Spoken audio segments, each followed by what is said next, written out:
art and schemes, unraveling truths and chasing dreams. Miss T, I see you in the box. How are you?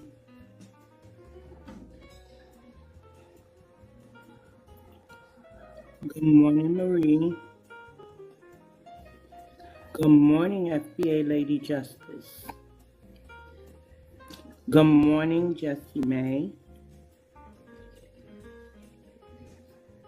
Just fire up the live, trying to see who comes in so we can have an open panel today. Well, I never finished Foundational Black American Women's History Month. So, and I have my prompts pre-made, so yes. We are going to honor these beautiful ladies, right? And so today we have Mamie Smith, and she is called Queen of the Blues. I see you peeking in Foundational. Good morning.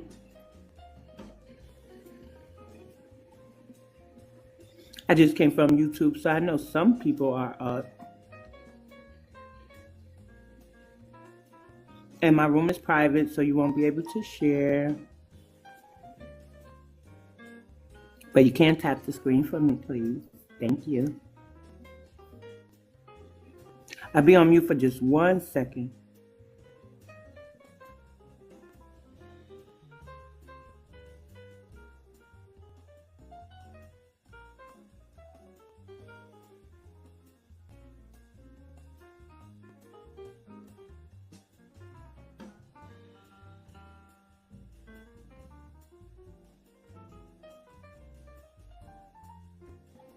Good morning, Ronnie Mac. Good morning, Petty Tendergrass. Thank you for the likes.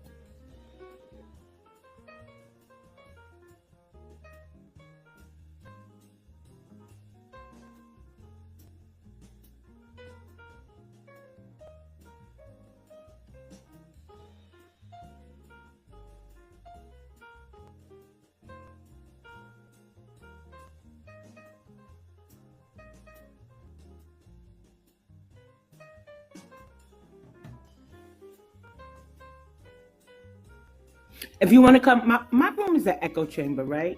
And so that's why I keep my page private. It's as locked down as it could be. So you won't find too many tethers. I did make my room private after I had a certain amount of followers. So every now and then I just comb my followers list and get them up out the paint. Especially if they peeked at my profile and reminded me that they're on my page in the first place. Then I bounce them, right? So I kind of made it an echo chamber, but here you get to vent. You get to vent about the panels.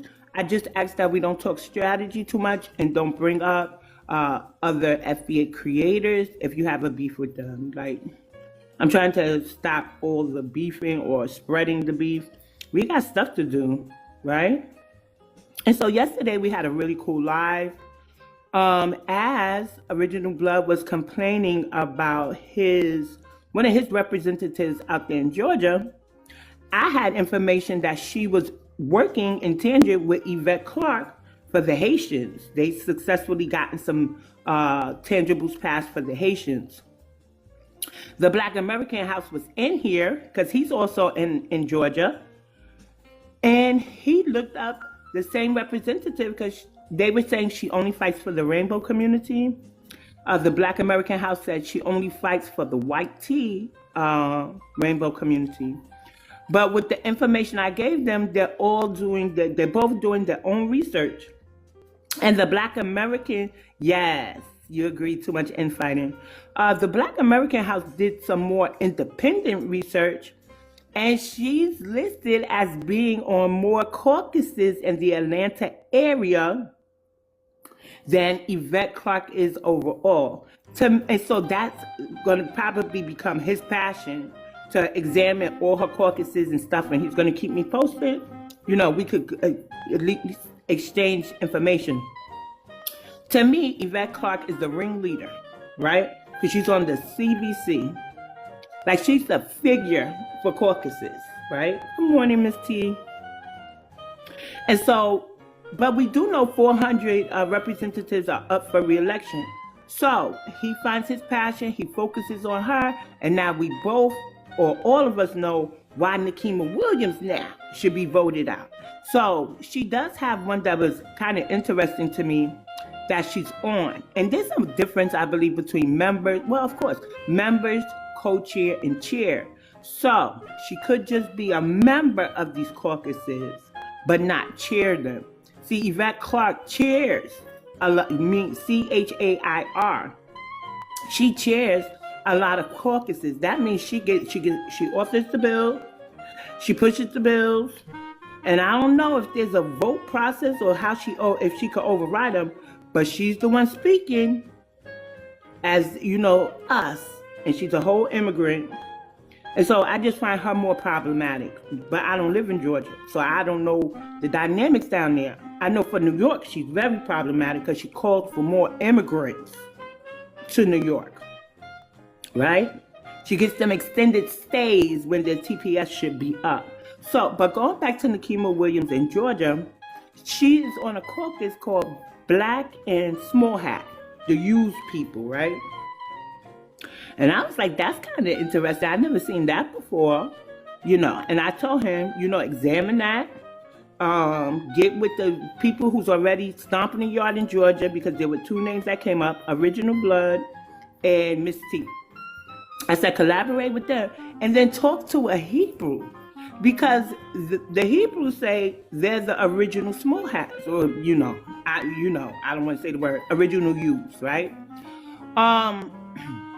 And so, can they benefit from anything that caucus represents, or can they help you dismantle it if it's no good for nobody, Black American, right?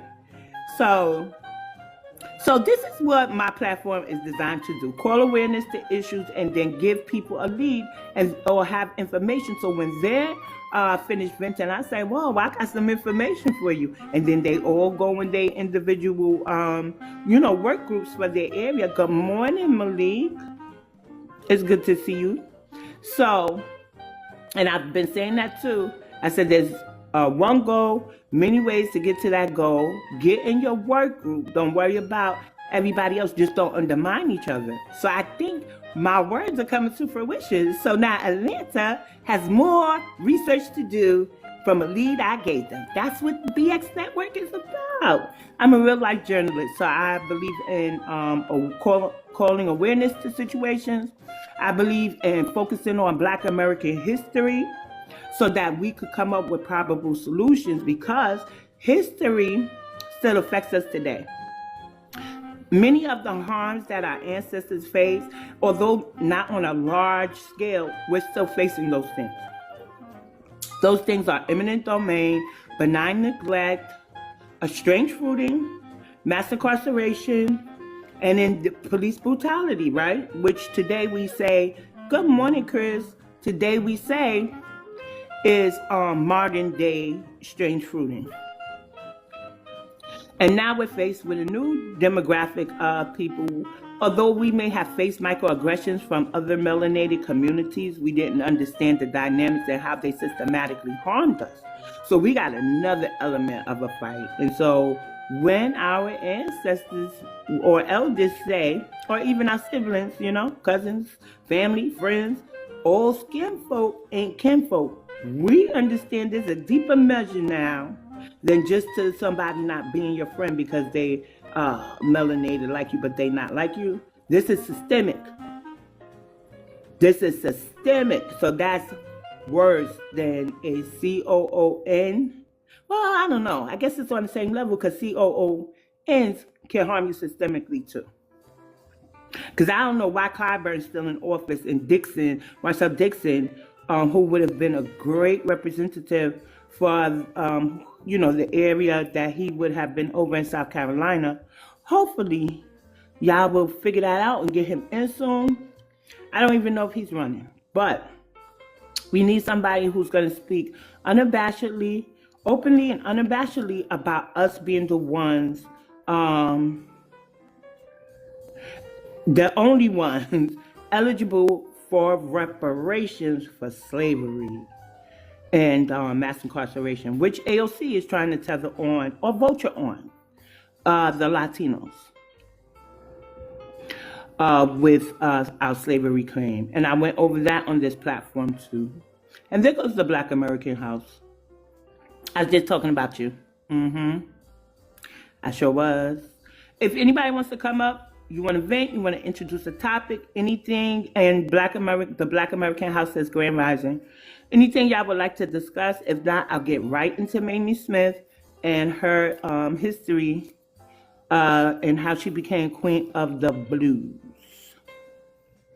Grand Rising, Grand Rising. I figured I'd go live this morning. I don't know if Original Blood might pop in, because I know he was going to do his research and then keep me posted. Good morning, Mama Ani. I know Dreaded Head is up, I believe, but he may be hiding because nobody's been doing their homework. You know, I've been a little lax. I haven't seen Keita since, I don't know when. But I've been on YouTube over there. I love YouTube. I mean, you get into a comment battle, that's it. Life goes on. You ain't got to see the person or the commenter the next day. But over here, you got to see them every minute of every hour, every second of every minute. There he go. You was hiding private pages. I tell you, do you have your presentation, one of your presentations? Huh, brother? I say we live in the same house. And it's like, you ever live in a house with a lot of family and one don't talk to the other, or you have more than one sibling and your siblings aren't speaking to each other, and so you feel like, oh God, I hope they don't start. Or your cousins come over and y'all fight for something because they broke something, and now big mom's about to beat all y'all, or grandma's about to beat all y'all. Or the one who snitched, then y'all mad at the one who snitched. I know me and my sister didn't tell on each other when we were younger, right? We pretty much covered for each other. There's a 5-year difference. But my children who's so close in age, one day my mother looked at me, right? Yeah, okay, Dre. Okay, yeah, excuses. You should have just said the dog ate it. So one day my mother looked at me. Oh, you were only child, but you was the golden child. All right, I hear that. And my mother said, what's wrong with your kids? I said, what's wrong with my kids? She said, why they snitching on each other? Even she knew me and my sister covered for each other. And so when my children say, my daughter, she's good for this. She say, Ma, I said, what? She said, if you ain't teach us nothing else, you taught us all we have is each other. Me and my siblings, all we have is each other. And I'm like, really? Because I tell you, it's kind of weird. My oldest children argue like cats and dogs. They no longer fight like cats and dogs. But then they do stuff to show they really love each other. Oh, well, Mama Ani says, my daughters are always telling on each other, and you said the same, and she said the same thing. Yeah. So, like, when they get paid and stuff, they be like, here, give my sister this. Here, give my brother that. How's the boys? They okay? It's funny. And the baby, well, my baby, he's not a baby, he's a grown man. The youngest of the crew, sometimes he could be in the middle of things because he loves them all. He don't want to argue with them, So.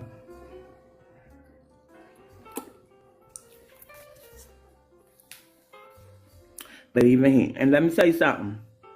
I can't talk about one child to the other, honey. They fight, but they won't let nobody talk about the other one. They won't hear that about their sibling. It's really weird. But I love when my daughter says, you taught us, if you never taught us anything else, you taught us all we have is each other. I said, well, goddamn, okay, I did something right. Yeah. But I don't really want to monologue.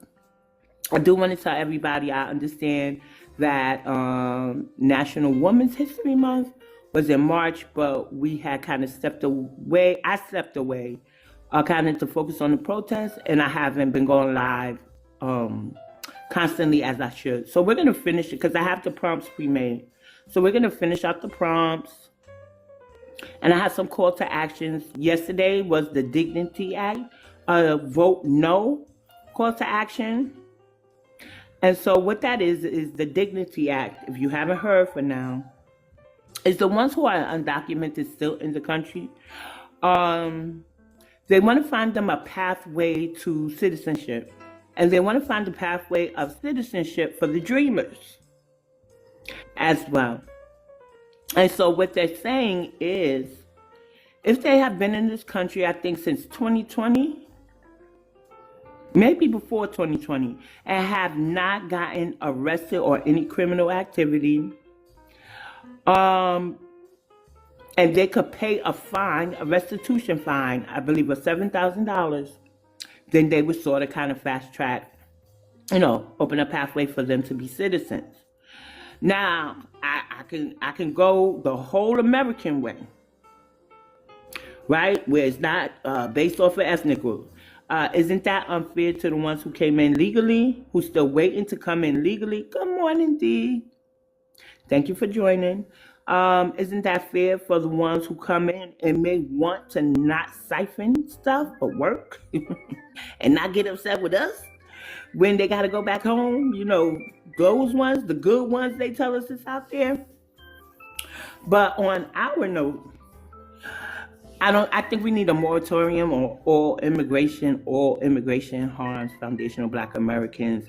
The white tea ones just aren't in our face. But let's not forget throughout the course of their history of migrating here, how they kind of attacked our thriving Black towns and things of that nature. Recently, I've been running into Sicilians, and they're not too keen on us getting reparations. They try to act like, oh, well, I grew up in New York, my family wasn't the racist ones. Yeah, okay, buddy.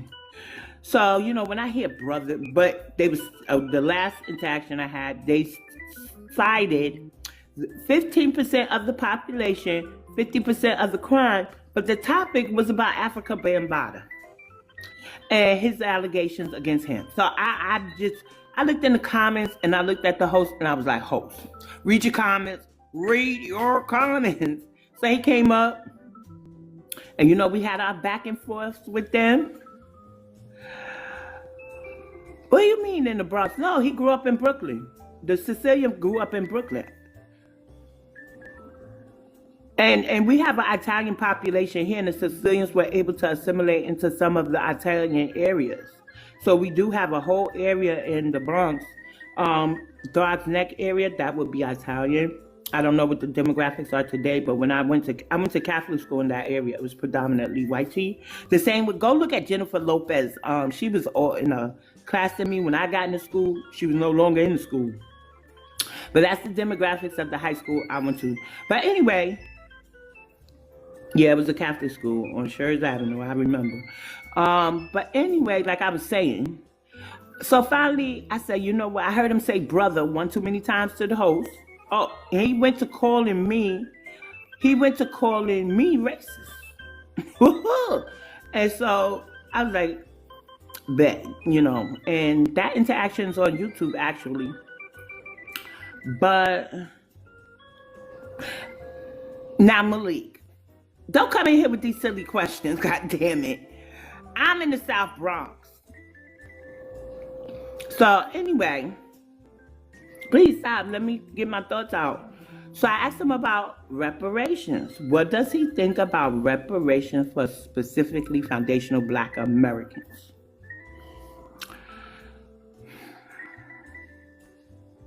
Hey, New Arrows. And typical answer, he migrated here and he doesn't want his taxes. And I'm like, I'm about to eat this man alive. I ain't gonna leave no crumbs. Yeah, but some questions, it's annoying. I don't mean to bark at you, but it's like literally annoying. It really is. We're here. We outnumber the melanated immigrants. We just don't have power of media. We really don't. And so that's why it seems like we're not here, because we don't have the enclaves. And I just touched on Yvette Clarke. Did I touch on Yvette Clarke? Caribbean Count Bill that was successfully passed in 2024. They're accurately counted so they could get funding for things, and that's how they beat us out and get enclaves. They get the areas that they're primarily in because they're insular, they get funding. And a lot of people that do think pieces on New York are using Wikipedia sources. Please don't use Wikipedia. So anyway, going back to the Sicilian who was able to assimilate into Coney Island's Italian population, I told him this is a courtesy conversation because no matter what he thinks, he really don't have no say in what we are demanding or what we will receive from our government. And I had to remind him, if you willingly migrated here, then you willingly take on the debt of the country. And the debt of the country, or the stain on the fabric of the country, America has a stain on its fabric. And when I think of the fabric of America, I think of the American flag there. And the stain on that flag is slavery. And until they repair and restore the people who descend from the ones that were harmed under slavery, right? The ones who's living today that still has to go through some of those vestiges of slavery. Until they repair us, then guess what? America will never be as great as America can be. Let me be clear. So, but for the immigrants, for you to come over here and say you don't want your taxes too, but you ain't saying that about the Native Americans. You ain't never said that when Obama was giving Guam or the small hats. Like nobody else. I don't get polled on even Hispanic issues. I just don't get polled on for no other ethnic group. And rarely do I get polled or is my voice heard for my own ethnic group, right? But you think that because you willingly migrated here the right way, so-called right way, you not in agreement with us getting reparations? I said, but you benefit from everything my ancestors endured. You benefit from not only their slavery, but all of their accomplishments. When you turn that doorknob, yeah, we did that. When you stop your car at the stoplight, we did that. And if you like ranch dressing, guess what? That was my ancestors too. What is we talking about here? And it's always the immigrants, the white tea immigrants, that's the loudest. Now, I don't know how they get input on anything that we have, but I'm willing to bet they probably do. And so that's why I say all immigration, besides the violence, is harmful because they can enact financial castration on us. And I told him, I don't think about the buffer classes when I look at the wealth gap and how Black Americans are doing compared to white tea. I don't look at the Asians and all of them because I know our stolen wealth is within the white tea wealth gap. And what I read was it would take centuries to close the wealth gap between Black Americans and the white tea people, and reparations may put a dent in it. So we can't even begin to we could with group economics, but to effectively tackle and close it, we're gonna need to be restored and repaired. Okay, we need reparations, and that don't mean them other folks. Them other folks being here is reparations. Look at all the stuff Yvette Clarke is getting for these people, and now the information that I gave the Black American House, he realizes one of his representatives is on more caucuses than Yvette Clarke, and one is the Black and Small Hat caucus. Like, go call the Hebrews. Let's hear what they think about it, because they say they're the real small hats. Can they benefit from that type of caucus? And if not, how can they help him dismantle that from that representative? Yeah, but you know what I want to tell you too? There's a difference between membership. She can have membership on those caucuses. But to me, the chair and the co-chair, they're like the president and the vice president, right? They're like the head honchos. Because Yvette Clarke authored the Juneteenth bill, right? She championed that. I don't know if she authored, but she championed that. She's championed the fight against the SAVED Act. And she also authored the Caribbean Count Bill. She authored the head honchos are the chair and the co-chair, and then they just have members. I guess the members are the think tank. So you got to find out which one she chairs as well, the Black American House, not just a membership on. See which one she's in charge of and then ask what bills she authored. Like, yeah. Mama Ani says, if they closed it, we would have the #1 GOP in the world. We would make America what they don't want. A powerhouse? And the 5th district of Georgia is all gentrified, which is insane. Listen, y'all get it together in Georgia because I might be down there within the next 2 to 3 years to just live my golden lives down there, okay? So go ahead, chop chop. But don't bother me until you got some information. Like, something new. I'm joking, but not really joking, because I'm focused on my passion, and so it connected where I had some information for you. But this is what I want y'all to do. I want y'all to take the ball, run with it, and then come back and give me A through Z. Okay. And tell me your probable solution to what you're gonna do, and we can hold our own think tank, right? We could even set up a surface level think tank, because we don't want to really tell too much, and then we could host a Zoom call based just on the caucuses and the roles that we are going to take, and whatever it is we found out. And Unc is in the room, and his name is Lineage. He's on his Lineage Music genre page, and he says, midterms, we must keep the hill. Good morning, Original Blood. How are you? Grand Rising, how you doing this morning? I'm fine. You sound kind of low. I'm not sure what it is. Is that your headphones? But yeah, let me take it off the headphones real quick. Okay, can you hear me now? Come Yes, on. I'm turning the radio down. Well, Can you hear me now? It's still low, but let me turn the music down. Okay, what about now? Go ahead, talk now.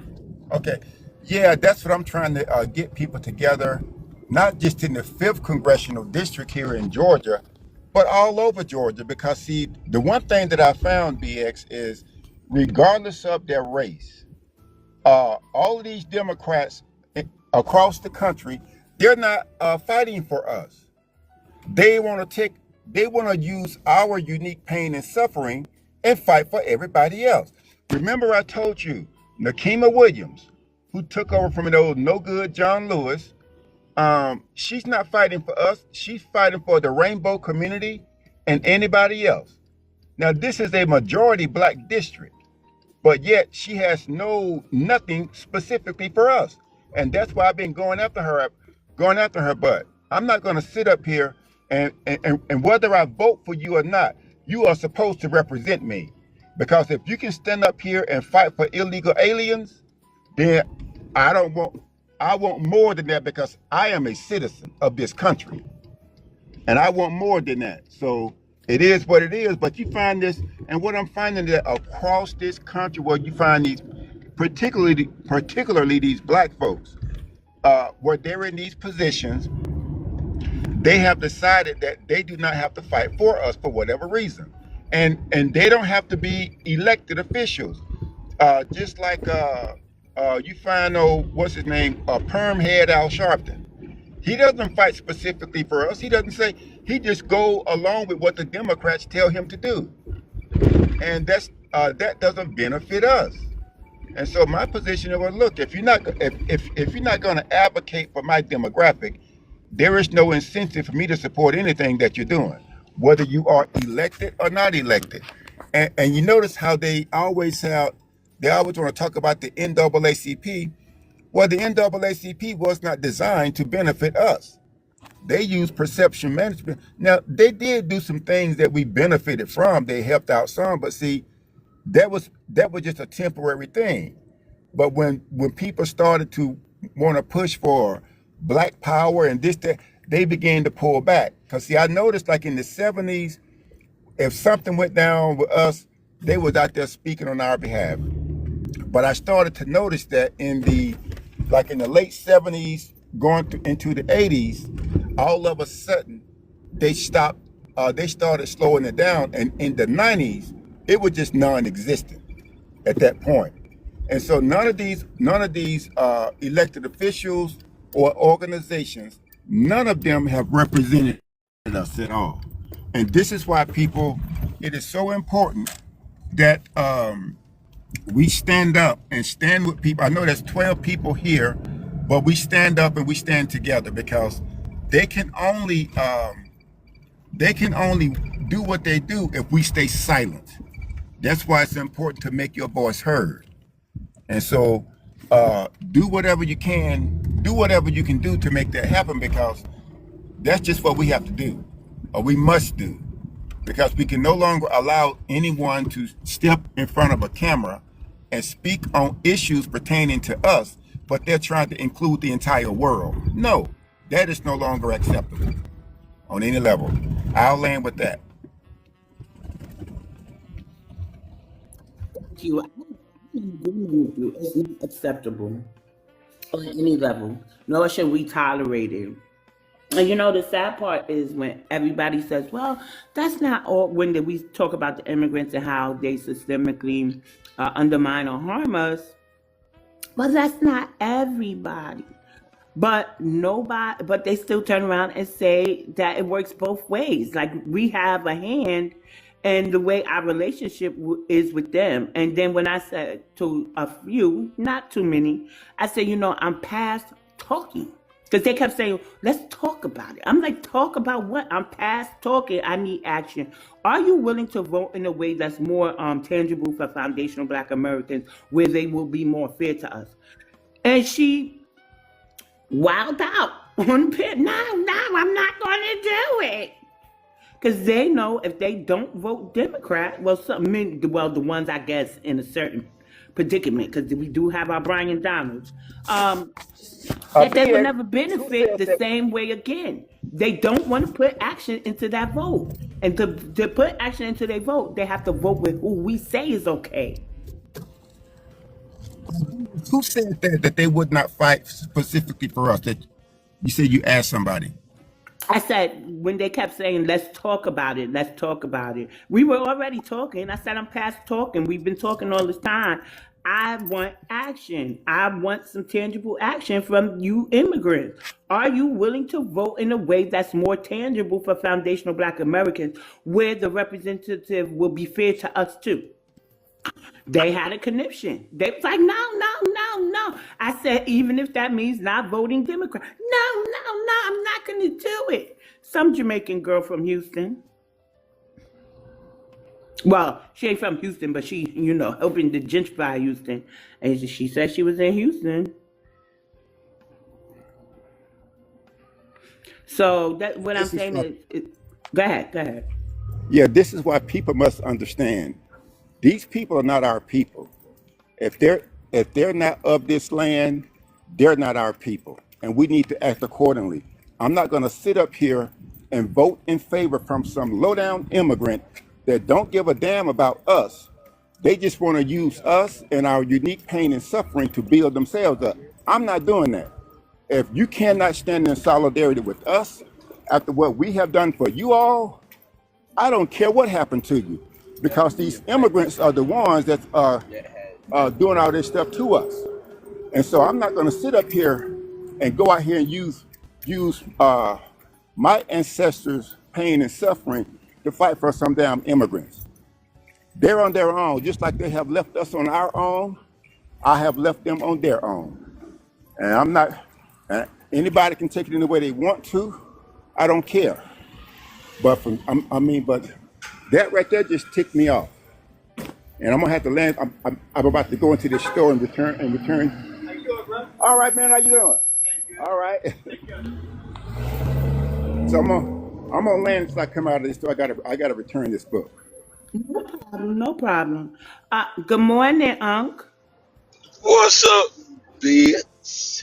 I checked my email. I didn't see your bio. You didn't get to send it No, over? I didn't. No, I didn't send it. I gotta put my header on it. That's all. Multitasking, bro. It's only me. I'm the CEO, the CAO, the MEO. I'm everything. The CFO. Everything, right? Yeah, I got So you. yeah. But anywho, this is your private page, right? Ain't no tethers or nothing in here, right? There won't be no tethers, but I do put my panels on YouTube, so don't talk strategy. I mean, Oh, okay, I got you. That's why I asked. hmm But yeah, the next course of action, like our course of actions have been phase one was to lock the borders up. We done that. Get the right person in the office that's gonna benefit us. We done that. Uh, phase two is we got to keep this hill because Don DT said himself yesterday. If we don't keep the hill, they're gonna impeach him, and that's what they're gonna do if they get a chance. So it is imperative, and I can't even stress this shit enough, that we do not sit on the couch, that we get out and exercise our votes to keep the hill. Because if we don't, all these little nuggets that we're getting will immediately go away.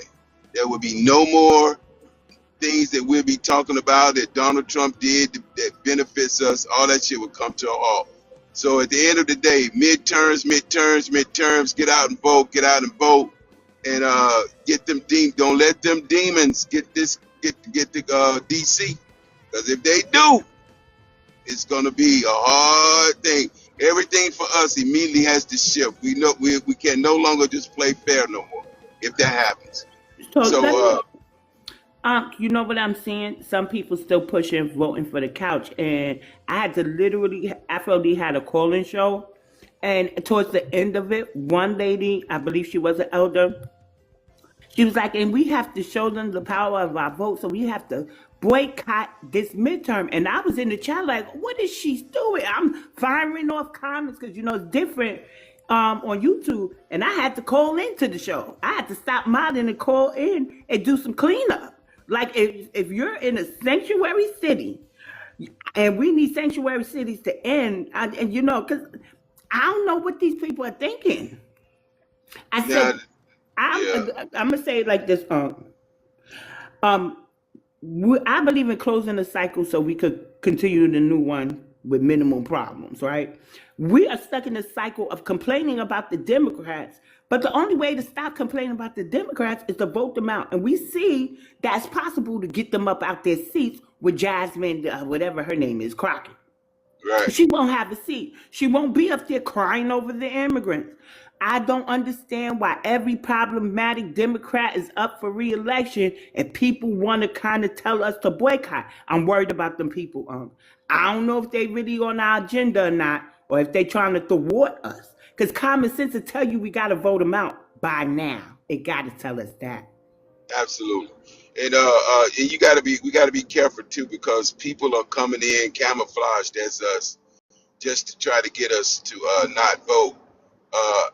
Like I said, that strategy could have possibly helped us during the election, but during the midterms, it cannot, because the Democrats are going to put billions of dollars behind getting motherfuckers out to vote. And so, if we don't do the thing, and this is the cool thing about it, BX. I Yes. call Good us morning, Ronnie. I see you. Hmm. I call us like we're like the Marines, the few, the proud, the grassroots. The grassroots is like a thorn in their ass, right? Hmm. And the ancestors' favor that we have is what gives us victories with even small numbers. It don't take a lot, but it do take people being consistent. So I believe that we're in a place of where we've never been before with our people, because a lot more have opened up to the bullshit of the Democrats, even more than before, right? But we must push it back against the couch, push back against boycotting or any of that shit. If you want to change and you want Democrats out, you're gonna have to vote the other side, other side, or because even voting independent, it's only two things in this war, in this battle. That's the Dems, that's the D's and the R's, right? So I suggest, even if you think you don't want to vote for the family, vote Dem Republican. Even if that don't mean you are one, that just means you're being wise about how the game of politics is played. Because all these Democrats is going to tell people to do is vote. We're telling people to vote with the reason why you need to vote this way. And we're not just telling you to get out and vote or don't vote. We're telling you why you don't need to sit and why you need to exercise your constitutional right of voting. And so yeah, midterms is got to be the next victory. If not, America is gonna look real different because now you're gonna have to go almost to the other extreme, and we're trying not to have to do that. But if push come to shove, it will be what it will be. But we got to keep the hill. We And must. exactly. And so we do see that they're working on something on both sides of the aisle, a bipartisan bill to keep these undocumented immigrants in here. And Unc, you've been really instrumental in telling me certain things that's happening. You told me about the Dignity Act. And I went and Yeah, did my research and did my prompt. We had that live yesterday. So I put out the call to action. It's on us to call our representatives. It's not a bill that we could vote on when election time come up. Yet, do you back the Dignity Act? Yes or no? We don't have that type of option. Our only right. option is to call our representatives and voice to them that we to vote no for the Dignity Act. So I put that Yes, call to action out there. absolutely. Yeah, man. So as I come across, because I'm always looking for things, areas, and people that I'm cool with, shit that affect their cities and their towns, and but we have to be the ones to put in the work. It's kind of like faith without works. Right. Politics without works is dead. You know what I mean? So Hmm. it doesn't work. So that's why I tell people, no, we can no longer vote and just go chill. We got to stay engaged. Now we know we can't. That was something that harmed us. We go out vote. Who you vote? You wear. We proud to wear the little fucking sticker, and you don't know what the hell's going on in government after you vote. You don't check on it. You don't do no. You don't hold nobody accountable. Nobody's doing no progress reports. We ain't demanding no progress reports. If the president has to give his 100-day report, then everybody that you voted for should do a 100-day report. What are you doing and where we at with this shit? Because the Right. problem is we don't stay on their neck with it, right? We kind of Hmm. vote and just go chill until the next time to go vote.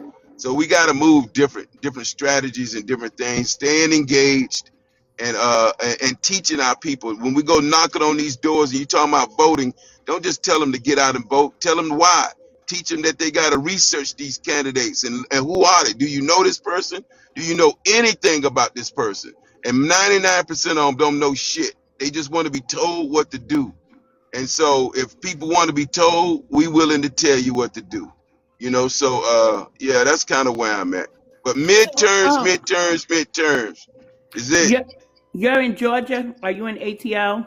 Oh, absolutely.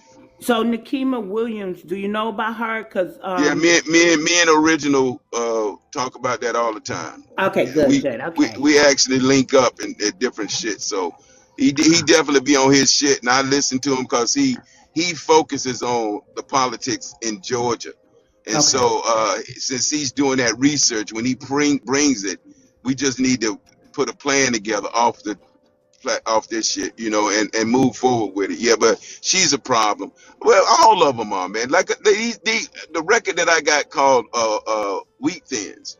Wheat Hmm. Thins ain't nothing but black folk who sit in the office with these crackers. For every cracker, there's a wheat thin, and they can making up strategies to go against the people. And I Hmm. call them vampires. They just sucking the blood out of the community. She's one of them, and all the Democrats really are against us. So no, they all got to. We got to keep our foot on her neck and everything else, man. And that's where we at. But yeah, she's a problem. And no different than that chick up there in New York that you dealing with. Right, right. Yeah, Same but up. let me ask you a question. Did you know about all the caucuses she was on? Now I heard you talking about them though, and Yeah. that's crazy, and but William Wimbush, uh, I told people once before we went and sat in on a Pan African gathering, and when they realized that we wasn't Pan Africans and we were foundational Black Americans, FBA as they like to put it, them motherfuckers shifted their whole meeting and tried to chastise us. Original was there too doing that shit. And Okay. so I tried to tell people in New York when they was putting the task force together, y'all got to go in there and tell them not to be. They shouldn't choose who we want on our task force. But they do. If you not us, it's then you don't need to be on the task force. It's like you having a court case and your law and everybody that's fighting for you is against you. But Right. they say they're gonna put a case together to support you, but ain't nobody in there know your story. They don't know your trials. They don't know your tribulations. They don't know shit. But these are the people who's gonna speak on your behalf. And all these foreigners that we have, how can you talk about reparations when you never even experienced it? It's the really craziest shit. And in their part, these Pan Africans said their job is to make sure ain't none of us on none of these platforms. They gonna make sure that their people are on it, and any immigrant, melanated immigrant from any other place, or Mexican, or goddamn Asian. Like, what the fuck are we doing? These people are sorry about that. What are we doing? These people are not. They don't know nothing about us. How are they gonna represent us and they don't know the story? You know, it's the Right. wildest stuff. So it's weird. We got a lot of things we have to change and get a lot of people out these seats, man. And so yeah. Okay. All right. I think that's all I have for Georgia at this time.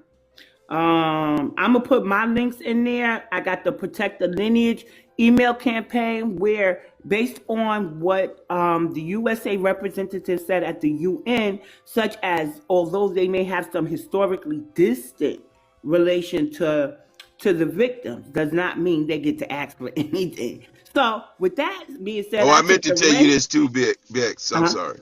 I Go meant to ahead. tell you they just had the Bilderberg meeting. You got the Uniparty and you got the Bilderbergs.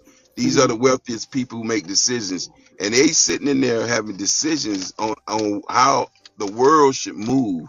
But they ain't asking about your vote. They ain't asking about your help. They ain't asking for nothing from you. And this is a real scary time. The Bilderberg Group, y'all got to, if you don't know them, look them up. It's out there. They're meeting. People were talking about it. It was in Washington D.C. They had black curtains up all over the windows because they don't want. Guess who was number one on the fucking list to attend that shit?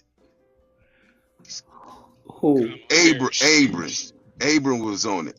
What's Let her me name? tell you something about April Abrams. And What's Simon could what's her probably back me up. Oh yeah, what's her Abrams. name? That's might as well be Kamala Harris to do the Stacey same Abrams. shit. Yeah, they were that Bilderberg. Y'all need to look at that list, man. Them Oh, motherfuckers Stacey is Abrams. Yeah, Yeah, but her yeah, Stacey too. Abrams. Stacy, Yeah. Yeah. Stacey But Abrams. listen, Yeah, y'all. There was a time, Simon, remember when I had my Discord and we got a letter stating that the Democrats were sending people to sit around us. So when we did, to see how serious foundational Black Americans were. So when we did the research, it was like an offshoot of Stacey Abrams' organization. Am I correct, Simon? Yeah. So Stacey Abrams was probably one of the first ones that caught the I want to say it's called the response of foundational freedmen black Americans, right? She's probably the first one that actually caught a response, as in through email campaigns and actually being called out. Um, when whatever she was doing, yeah, a couple of that was like early last year actually. Um, and guess what? Her whole group, they ignored it, but they got put on notice, right? Um, Shortly after that, that's when Roland Martin comes around with his BS, and then he got checked in Chicago, right? Um, you have to understand that each of these levels inside, and shout out to the family. What's up, cool and original.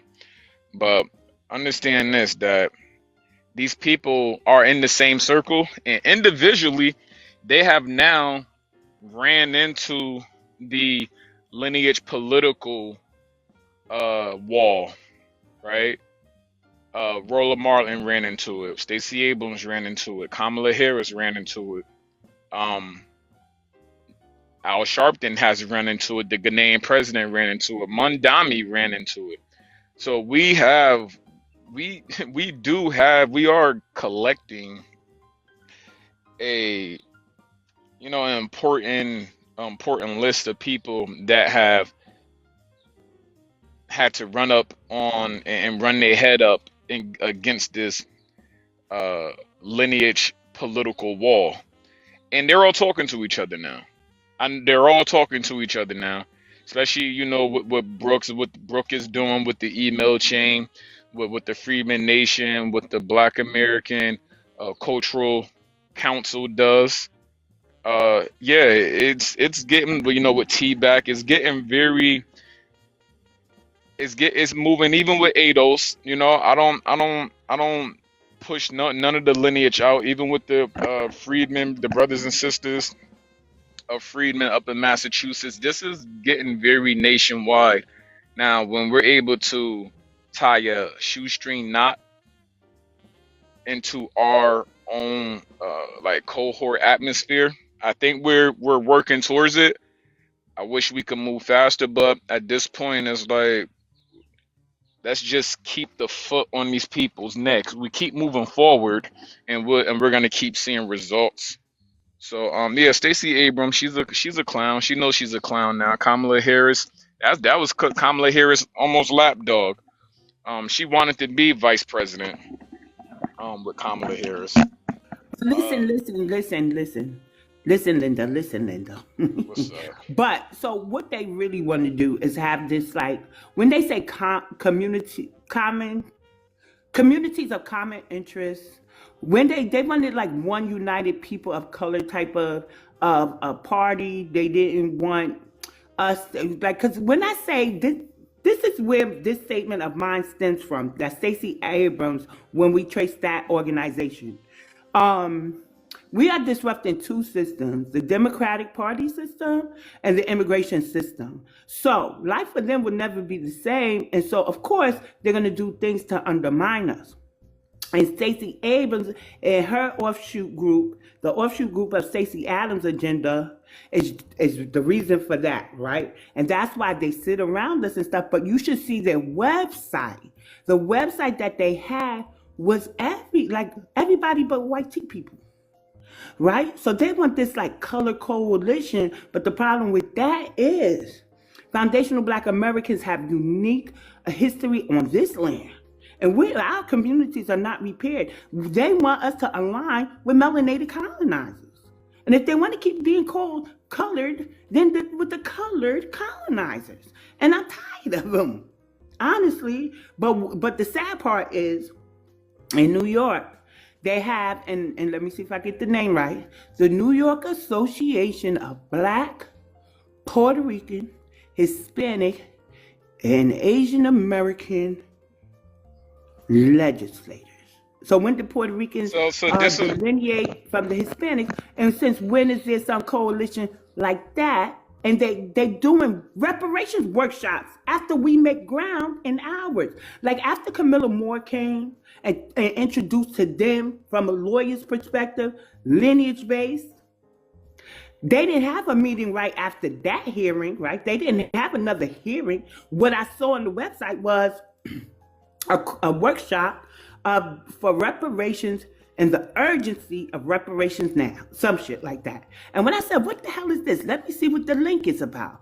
And they were just saying they're having a reparations workshop. And when I saw who it was the New York Association of Black, Puerto Rican, Hispanic, Asian American. I don't think it listed Pacific Islanders, but Asian American and Pacific Islanders are one caucus too, the main caucus. But there's a body of legislators. Like, when did this happen? And why are y'all now just holding a workshop when they told you lineage based? Now you want the whole color so coalition. BX. Let me tell you this. Mm-hmm. This has understand the cocoon phase, right? What you're seeing now was already in the works years ago. Biden, when Biden and Harris, during the Biden and Harris administration, when they had that back table agreement to allow that Nigerian lady to represent Black Americans in the African Union, right? Understand. So when you say, I want, and this is not to you, BX. This is just to our people. When you hear about these caucuses, understand that we are living in the time of these were the weapons of Kamala Harris. If she would have became president, they were setting Kamala Harris up to be president so that she could have all of the handles from federal down to local. What you're talking about is a lot of local stuff, a lot of state stuff, a lot of federal stuff. They were all going to be tied together at the top by a president that would never say no to any of their documents, paperwork that they were putting in. This was Biden and Harris administration. Underneath our nose, they were already meeting Zoom calls, after hours, business meetings. They were already meeting, already meeting. When we flipped this entire thing on its head like a top and we spent it, that's the main thing. People have always been trying to put it on its head, but were they able to spin it into play? We literally spent that shit. And the top that we That's the spent is question. it's still I be cutting spinning. you off. I'm sorry. What you Okay, say? it's still spinning, but is this? I know you said this is from Kamala, but remember when? Did I just say her name correctly? It Remember don't matter. when? She's a nobody. Remember when Kamala, Biden sat with so-called black leaders and was Kamala. like, "You have to learn how to work with the Hispanics because blah blah blah." DX, this is what I'm telling you. This was, and all of this stuff is connected. The fact that he let 20 million illegal immigrants into the nation adds up. This is all a domino effect. Like these dominoes, when you have an issue with them, you can trace majority of these dominoes back to the Biden Harris administration. You let in millions of immigrants, right? You let in millions of immigrants first. Then you allow immigrants to claim they don't have representation. You put immigrants inside, you put melanated immigrants. Understand, I want to make this like a little more grounded. So the Democrat Party created the Triple K. What the Democrat Party did once they did civil rights with Martin Luther King was they allowed they took off the uniform of the the hood, right? The hoodies. And they allowed the Republicans to keep the uniform of the hoodies. But the structure of that hoodie, the hoodie structure, that stayed with the Democrat Party. The new people that they put hoodies on is literally just the skin tone of melanated immigrants. They're playing the same exact erasure complex, trying to make it real confusing structure that they created when they created the Triple K. They had to do it back then with the Triple K with the hoods because those were all Ellis Island immigrants, and there were no melanated hoodies to put hoods on. There were no melanated hoodies. We didn't have melanated immigrant hoodies here. Now that we got melanated immigrants here, they're literally now you could fast forward to Biden. It's still the same playbook. You let illegal immigrants here, you tell them that they're all people of color. Okay? People of color was never said. This person of color thing, being colored was not a thing in the United States that was something that was political. They made that a political thing. When Obama, and it might have started with Obama when he took Negro off of our ancestors' federal documents. This is all a Democrat issue we're in now, but and I might be shifting back and forth a couple years right now. But why you think the sanctuary cities now are the main areas where Black Americans are being the most pissed? Why you think the lineage wall is growing is growing rapidly in sanctuary cities? You have Obama remove Negro. You have Trump didn't do shit. He didn't do nothing for us. He didn't do nothing against us either, though. Even his first term, he didn't do nothing against us. He got rid of affirmative action. Come to find out, that was an actual great thing to do. That was the actually that was Asians who did that. That was um Asian HAT groups that were against Black Americans, that were jealous that Black Americans were getting let into Ivy League schools. Come to find out, majority of those melanated people that were being accepted were just other melanated immigrants also, because Black Americans get in on our own resolve, on our own intellect. It's these melanated immigrants, now that we know, that were being HBV1 visas and getting over here with all these schools, and the Ivy League schools were allowing them in. Let's keep these dominoes lined up, right? So that was Asians jealous of other melanated immigrants without actually knowing that this is about to be an immigrant on immigrant controversy that they did to each other, right? Keep moving forward, keep moving forward. Now you have Biden get into the seat.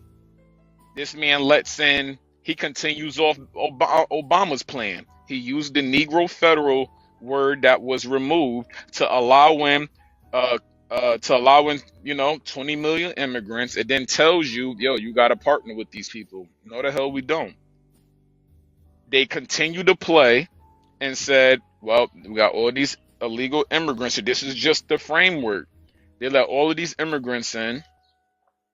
They put these legal immigrants, the ones who have citizenship, into into um into political power, into political seats.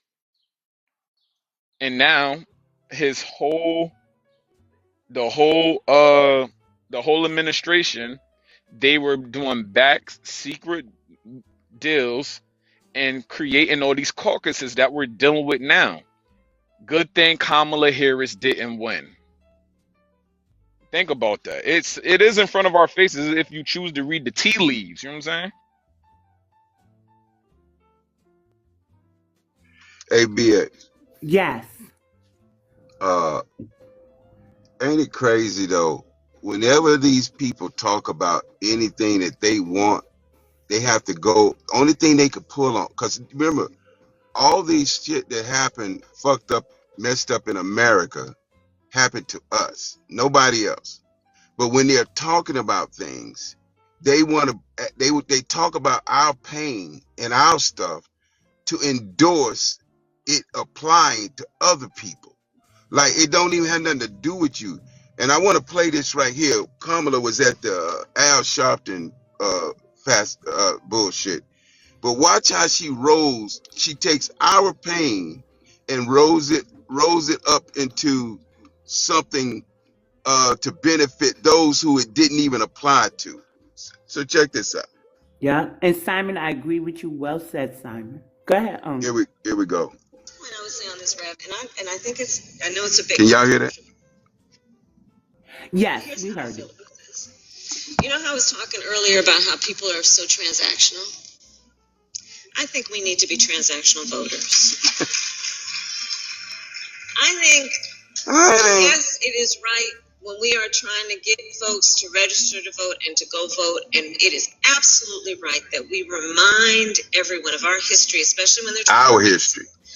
We remind people of the lives, the bloodshed on the Edmund Pettus Bridge, the sacrifice of those young people at the lunch counter, the assassination of Dr. King. There are so many things that we must remember about history, so that what compels us to vote includes not only our civic duty, but honoring the ancestors. Yes. And I'm done. This bitch, excuse me, bro. Yeah. Like that literally has nothing. Right. Huh?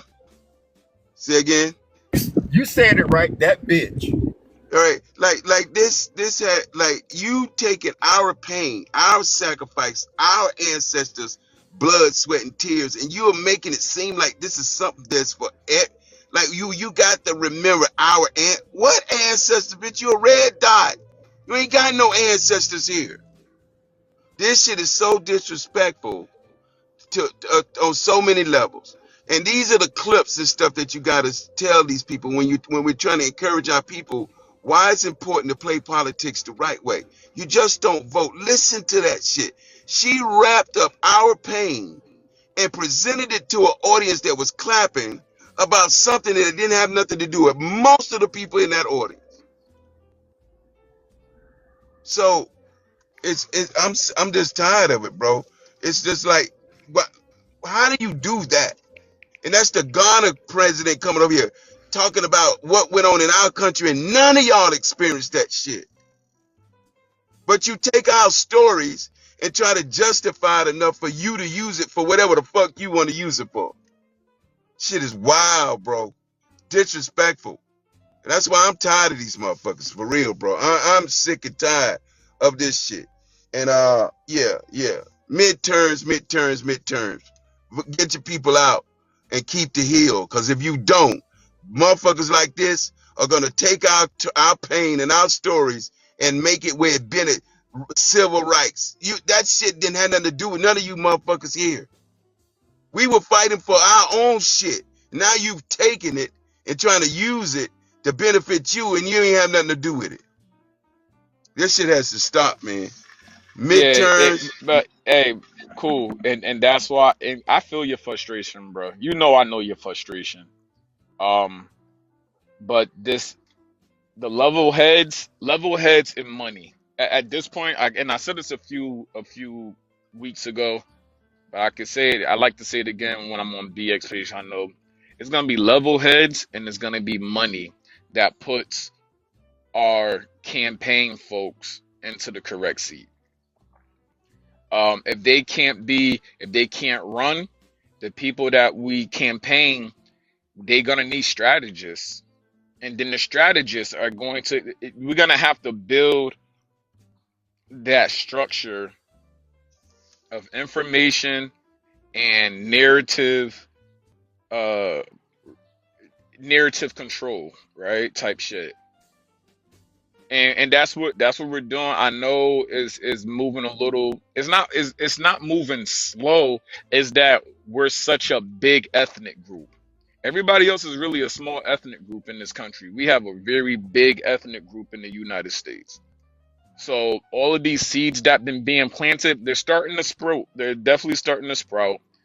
But yeah, so that when we get our host of our different shows and stuff, it's gonna be really combating what the Democrat narrative is, showing what the Republican narrative should be, and promoting that we're doing our own political movement individual to either of the two.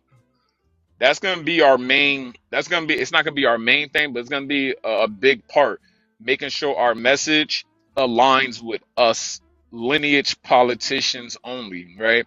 So that they can understand that nah, this is not a Democrat or Republican thing. This is something new. Congratulations. But Yeah, we, I agree with you on that. And my my frustration is everybody should be frustrated, right? And I think because we have never been there and things, our passion is we're gonna speak a certain way. When you violate us, that shit just ain't gonna be allowed, right? So I know the strategies. I don't speak on. Here's a lot of things going on behind the scenes and everything. Even with our own party, with founders, the Redemption Party, specifically designed for us to run our candidates through, check on it. But at the end of the day, yeah, but I'm just saying these people need, just like the Somalians marching across the bridge. What are y'all doing? This shit had nothing to do with you. And so we got to that was push. fuck shit. Yeah, I hated that Yeah, shit. They we definitely got should have. we got Yeah, to let our that was people we stupid. got to let our people see these things because they're so programmed into people telling them what to do that they don't even pay attention to what's going on, or if they see it, they don't understand what it is. So we got a lot of work to do between now and 2028 because that's when all shit gonna break loose for real. But yeah, we got a lot of work to do and we got a lot of people to talk to. But I'm just saying we got a lot of clips and stuff that you can use to get our people to see. Because I think I saw a brother go door to door with somebody. He was asking the black community, what specifically have they done? And then when the lady said, well, they've done, he said, no, but for you, what has changed in your life? The woman couldn't think of nothing, because her talking points is inclusive of everybody. But when you fine tune it to the narrowness of you got the blinders on and you looking straight. When you look at it, there's nothing done. Every community that we've grown up in is fucked up today. Every one of them. And most of them are sanctuary cities or Democratic ran areas. And all of our backyards that we grew up as kids is messed up. And so, but our people see it, but they don't know why it's messed up. Because all somebody telling them to do is go vote, but they're not telling them why they need to do it. What's the reason? You know what I mean? So we got a lot of work to do, but we encouraging each other. And we are the special forces in this shit. We are like the Marines, the few, the proud, the grassroots. And the grassroots is not all our lineage, not all our people. It's the lineage. It's us on this side of the lineage. Very small group of people, but very powerful. You know what I'm saying? And it don't take a lot of people to make change. It just take some people on code to follow whatever the guidelines we're gonna be doing in these back offices as we strategize to move forward. So yeah, keep up the good work and know that everybody ain't gonna be on board, but the ones that are necessary are the ones who hear what the spirit is saying, which is the ancestors, and following through. Thank you, BX. What Hey, what about a lot of our You're influencers that welcome. if they can start promoting this, then look, it would be in our best interest to make sure that the Democrats do not win the House. That's where they cannot win, because see, if I don't think they're going to win the Not Senate just the either, but house, the whole hill.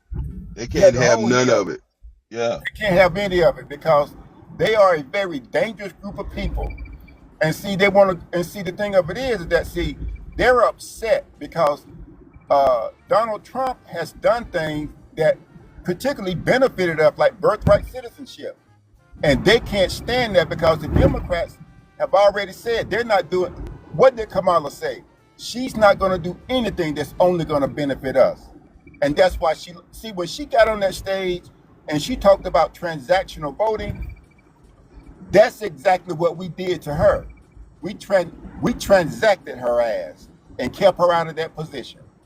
Because if more of us had voted for it, she probably would have won.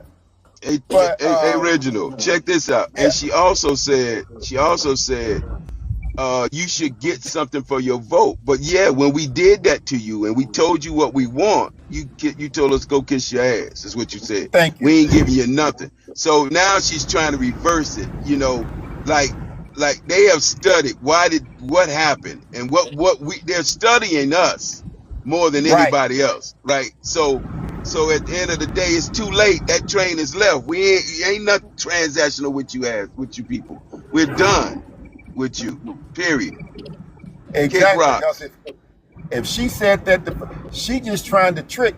She trying to pull a fast one on us, thinking that but she has changed. No, that bitch hasn't changed. She the same old troglodyte bitch that she was when she ran in 24, and we should not have anything to do with her. Because if she Uh, did it to us then, they'll continue to do it. well, they doing it now. They ain't Yes. stopped. Yeah, And this is So why, yeah, nothing stopped. They didn't slow down. They didn't they ain't stop. slow down nothing, bro. Original. I'll tell you what they did. They see that they got her the setup, right? The setup was there, but Trump won. But they still are funding her setup pieces so that if she tries to run again, she could try and guess what? If she loses again, they're gonna keep trying to run someone like her. They're going to continue to try, and the only way they could even succeed is if they allow illegal immigrants to vote. But I see we got two new people that came on the stage. I don't want to hog. I'll lay 'em from right there. well, that's their Is whole rising. I objective. see reparations on the horizon. Welcome. 1 minute original. Welcome, Keita and Brother Afro Elite. Good morning, y'all. Hey, Auntie. I'm just over here doing my Michigan 2026 Black Candidates review. So, I'm very much in tune with this local election for my state of Michigan, trying to find out who's running for U.S. House Representatives on the Republican and Democrat side. I've also been looking at the Green Party as well. I've been interested in trying to figure out stuff with that. And I Good did get morning. a email back from the lady Karen Whitley, the one who I told you I was gonna try to back because she was the one who denounced herself from the Democratic Party. But I'm finna send her another email because she is just over it. She planned on leaving January 1st, 2027. And then it is other candidates that's coming up behind her. So I don't know if it's good for me to try to focus on getting her to stay in because of her awakening, or if I should do the research on these other three people that's already positioning themselves to take her seat. So, I'm just over here doing that stuff. Huh? You should ask her who she backs. Who she backs? Well, she was a Democrat, so I didn't get to ask her that. So I will, when I send her this new email, I will ask her who does she. Also, Right, like out of those also three ask her. candidates. Out of those, Also I'm gonna land ask her real quick. who's backing her. That's even who giving you the money. Because where the money come from tells you a whole lot. That's Who's true too, sponsoring but you? yeah, that too. But what I mean is, out of the three candidates, who would be her top choice? Like, who does Okay. she think Now could I do see an what effective job? Okay. I see what you're Yeah, saying. Okay. yeah. And y'all been missing class. I'm about to expel Simon. You about to be on the No, I expulsion was list trying too. to figure out. I was like, "Why I ain't got no homework from you lately?" I was looking, check. I know you text me, and I've been trying to catch up on all them videos. I like that one that you sent me of you and Mike Larry with that Italian guy. That one was funny. I just got done watching that one last night. So Okay. I'm trying to catch up on all the stuff that you sent me, but you haven't gave me no homework, so I haven't because I'm waiting for y'all to catch up on the homework. But I wanna what would Afro Elite be? He would have to be like an inspector or something, school inspector, make sure the class is curriculum inspector, No, something. yeah, we gotta get he always do all his stuff. He do extra homework and credit and stuff. So don't be putting me on no level with him. I ain't finna be trying to compete with that. No, that's why he not a student. He in administration. Good morning, Oh yeah, he's Afro. very much so. Yeah, he's one of them positions up there. Exactly. Nah, I Yeah. appreciate that. Good morning, everybody. How y'all doing? Good morning. Good We morning, my Good good. young morning. brother. We're talking about the midterms and how it's imperative for us to get out and vote. I got to tell you, Afro Elite, I'm kind of worried about the ones who tell us to sit out if they have an alternate agenda. Because if Trump loses like control of Congress, then wouldn't that repeal some of the work that he's done? Meaning the clarification of the 14th Amendment. And he sort of makes it known that even though we don't get credit for it, we did build this country. And all his immigration initiatives have served to kind of ease certain things for us. So I don't know if I'm ready to let that go by sitting on the couch.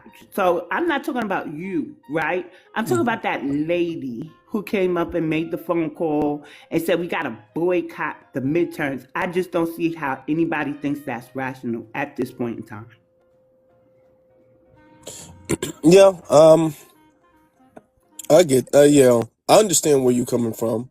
I think what needs to happen is we need to tell them not only to, because the thing is that they got to get voted out, which means we have to replace them with somebody. So we got to, and I hate to say this, kind of pick somebody, even if it's like the lesser of two evils. They don't have to necessarily be perfect, but we need someplace to start. You know what I'm saying? And some people, to be honest, some people they are just with the couch or whatever because they don't feel the impact of the sanctuary city stuff. They really don't. And you, like I'm saying, they don't have to vote necessarily in their local. Excuse me. They don't have to vote all ballots. They don't have to vote for the whole thing. As long as there's specific targets, that's all we need to focus on. I feel like if we make that agenda very clear and be all like, okay, you know what, we need specific ballots that we need to target specifically. You can sit out all of the other ballots, but we need to target these ballots specifically and get these people out. Everybody else, we don't necessarily need you to vote them in or vote them out. You can do that at your own discretion. But as far as the community and the advancement of the community, we need, for instance, Yvette Clark out. We need, well, I mean, it's not Brandon Johnson's time, but you know what I'm saying. We need, well, even though he's in the city government, but maybe we Karen can Bass market it needs like to go that. too. You know, we can market it like that. We can let people know exactly whose term is up, you know, and then what needs to be done about that. So maybe we can start pushing that out. Maybe we'll do a live stream or something like that of the sort, Okay. and push that out. You know, and then there's some people, and I wouldn't get frustrated because some people get it. Some people get it. Some people get that the whole voting on the couch or sitting on the couch thing, that wasn't supposed to be a permanent stance the community always have with everything. That was just really to let it be known that there is a standard for the vote. Okay, and the vote won't be blind. The vote won't be just thrown away. That's what that is.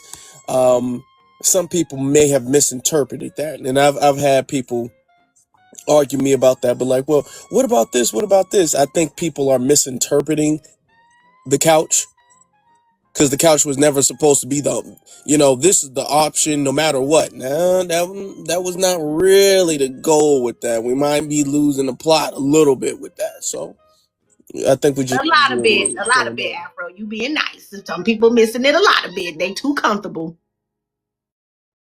Hey, yeah. Yeah, he's a nice guy. But look at the comments. Mommy Ani, she says, I am in KCMO. Is that Kansas City, Missouri? And I see the beginning effects of it. So it's starting to affect our immigration, starting to affect our small town. Yes, ma'am. Okay. Yes. Right. Miami And too. I lost my train of thought. It was something else I wanted to say. Oh, I got to tell you. I was in a room and a lady came up. She said the immigrants were not her problem. She don't know them. The biggest problem that we have right now is North versus South, and I was pissed, right? And then she said her family. Well, first she said my family's from Alabama. We stayed in Alabama. We ain't never go outside of Alabama. And I don't know about the immigrants, but the biggest problem we do have is North versus South. And after, that live ended, I said, wait a minute. Didn't we just see a lady in Alabama get her braids snatched out her head? But I didn't even take the time to look over that lady's profile, anything. I just went to hitting the block button because I ain't got But time for what that is North energy. versus South? I don't. What is she talking about? What is that North versus South? I'm very unfamiliar. People get stuck in hip hop beef. People get stuck in the North said this, the South said that. So me and another lady took it as the North doesn't like the South and the South don't like the North. That Since when? I love going down south. I'm trying to go again right now. Me too. But yeah. But we kind of pinpointed that it could have stemmed from the Great Migration. People lost Was she an family. older lady, BX? No, that's what I think. She was a tether, and I Oh think she yeah. just tried to. The I know obvious thing back in would the be like, day that huh? existed, but I remember back in the day when I was growing up, that kind of was like we got mad at our cousins because when they moved up north, they became more New Yorkish, right? And then New York people were, for whatever reason, not saying our people, would always look at the South as just some country bumpkins, right? So that shit kind of always existed. You know what I mean? But that's why I said, how old was she? Did she grow up in it and anything like that? But Yeah, She said she that's never left the outdated. South. No one thinks that anymore. Y'all popping. yeah, First of all, so yeah, Wait, let him finish, the, Keita. the North and the South is our least fucking worries right now. Goddamn, Right, right. it's I like, think I think she was a tether trying a different tactic, but I don't know her. I'm not familiar to the room. I just yeah, started yeah, entering. yeah. But even one other lady was like, "What does she mean?" Oh, she's slow, y'all. Don't listen to her. But a lot of us was like, "Huh? What happened?" Eh, yeah, she's black. I call her Blackberry. Her shit is outdated. Like we ain't even on that no more. Like nah, we're more than, if anything, we're all coming back together. You know what I mean? No matter where you at on the planet, is reaching. Delineation is a powerful tool, and it has caused the whole world. As Black America moves, so does the world. Nobody was talking about delineation or any of that until we start talking about it. Now everybody talking about it.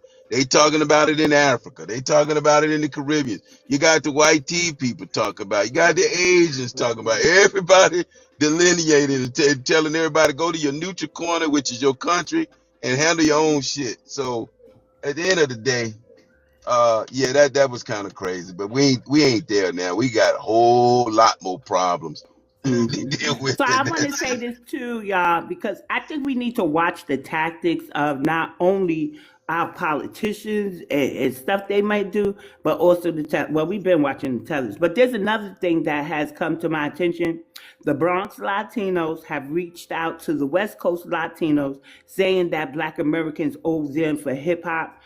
And whatever it was they think they contributed. And what I think that they're not, what they don't realize is that people like me, I can use the word indigenous to New York, foundational to New York, a black person, indigenous and foundational to New York, right?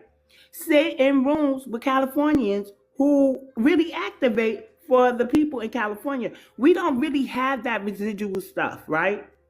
Um, and we may even talk about it, but we don't even talk about it that much. So to hear the Bronx Latinos, for whatever reason, and I know they being sneaky, I know they think they're going to one up us and think that something about the West Coast maybe, them together could debunk us or kind of harm us with hip hop. But they going off of that East Bronx, Coast, West Coast BX, shit. They got to be. BX. I want to let you know What? I'm never paying attention to that. Like But I still that's got to little tell stuff. y'all. That stuff to me that I wouldn't even like. I feel like we got way more stuff to even to even worry about. You know what's gonna happen? That's a very minor conversation Simon, at this Simon, where do point. you live?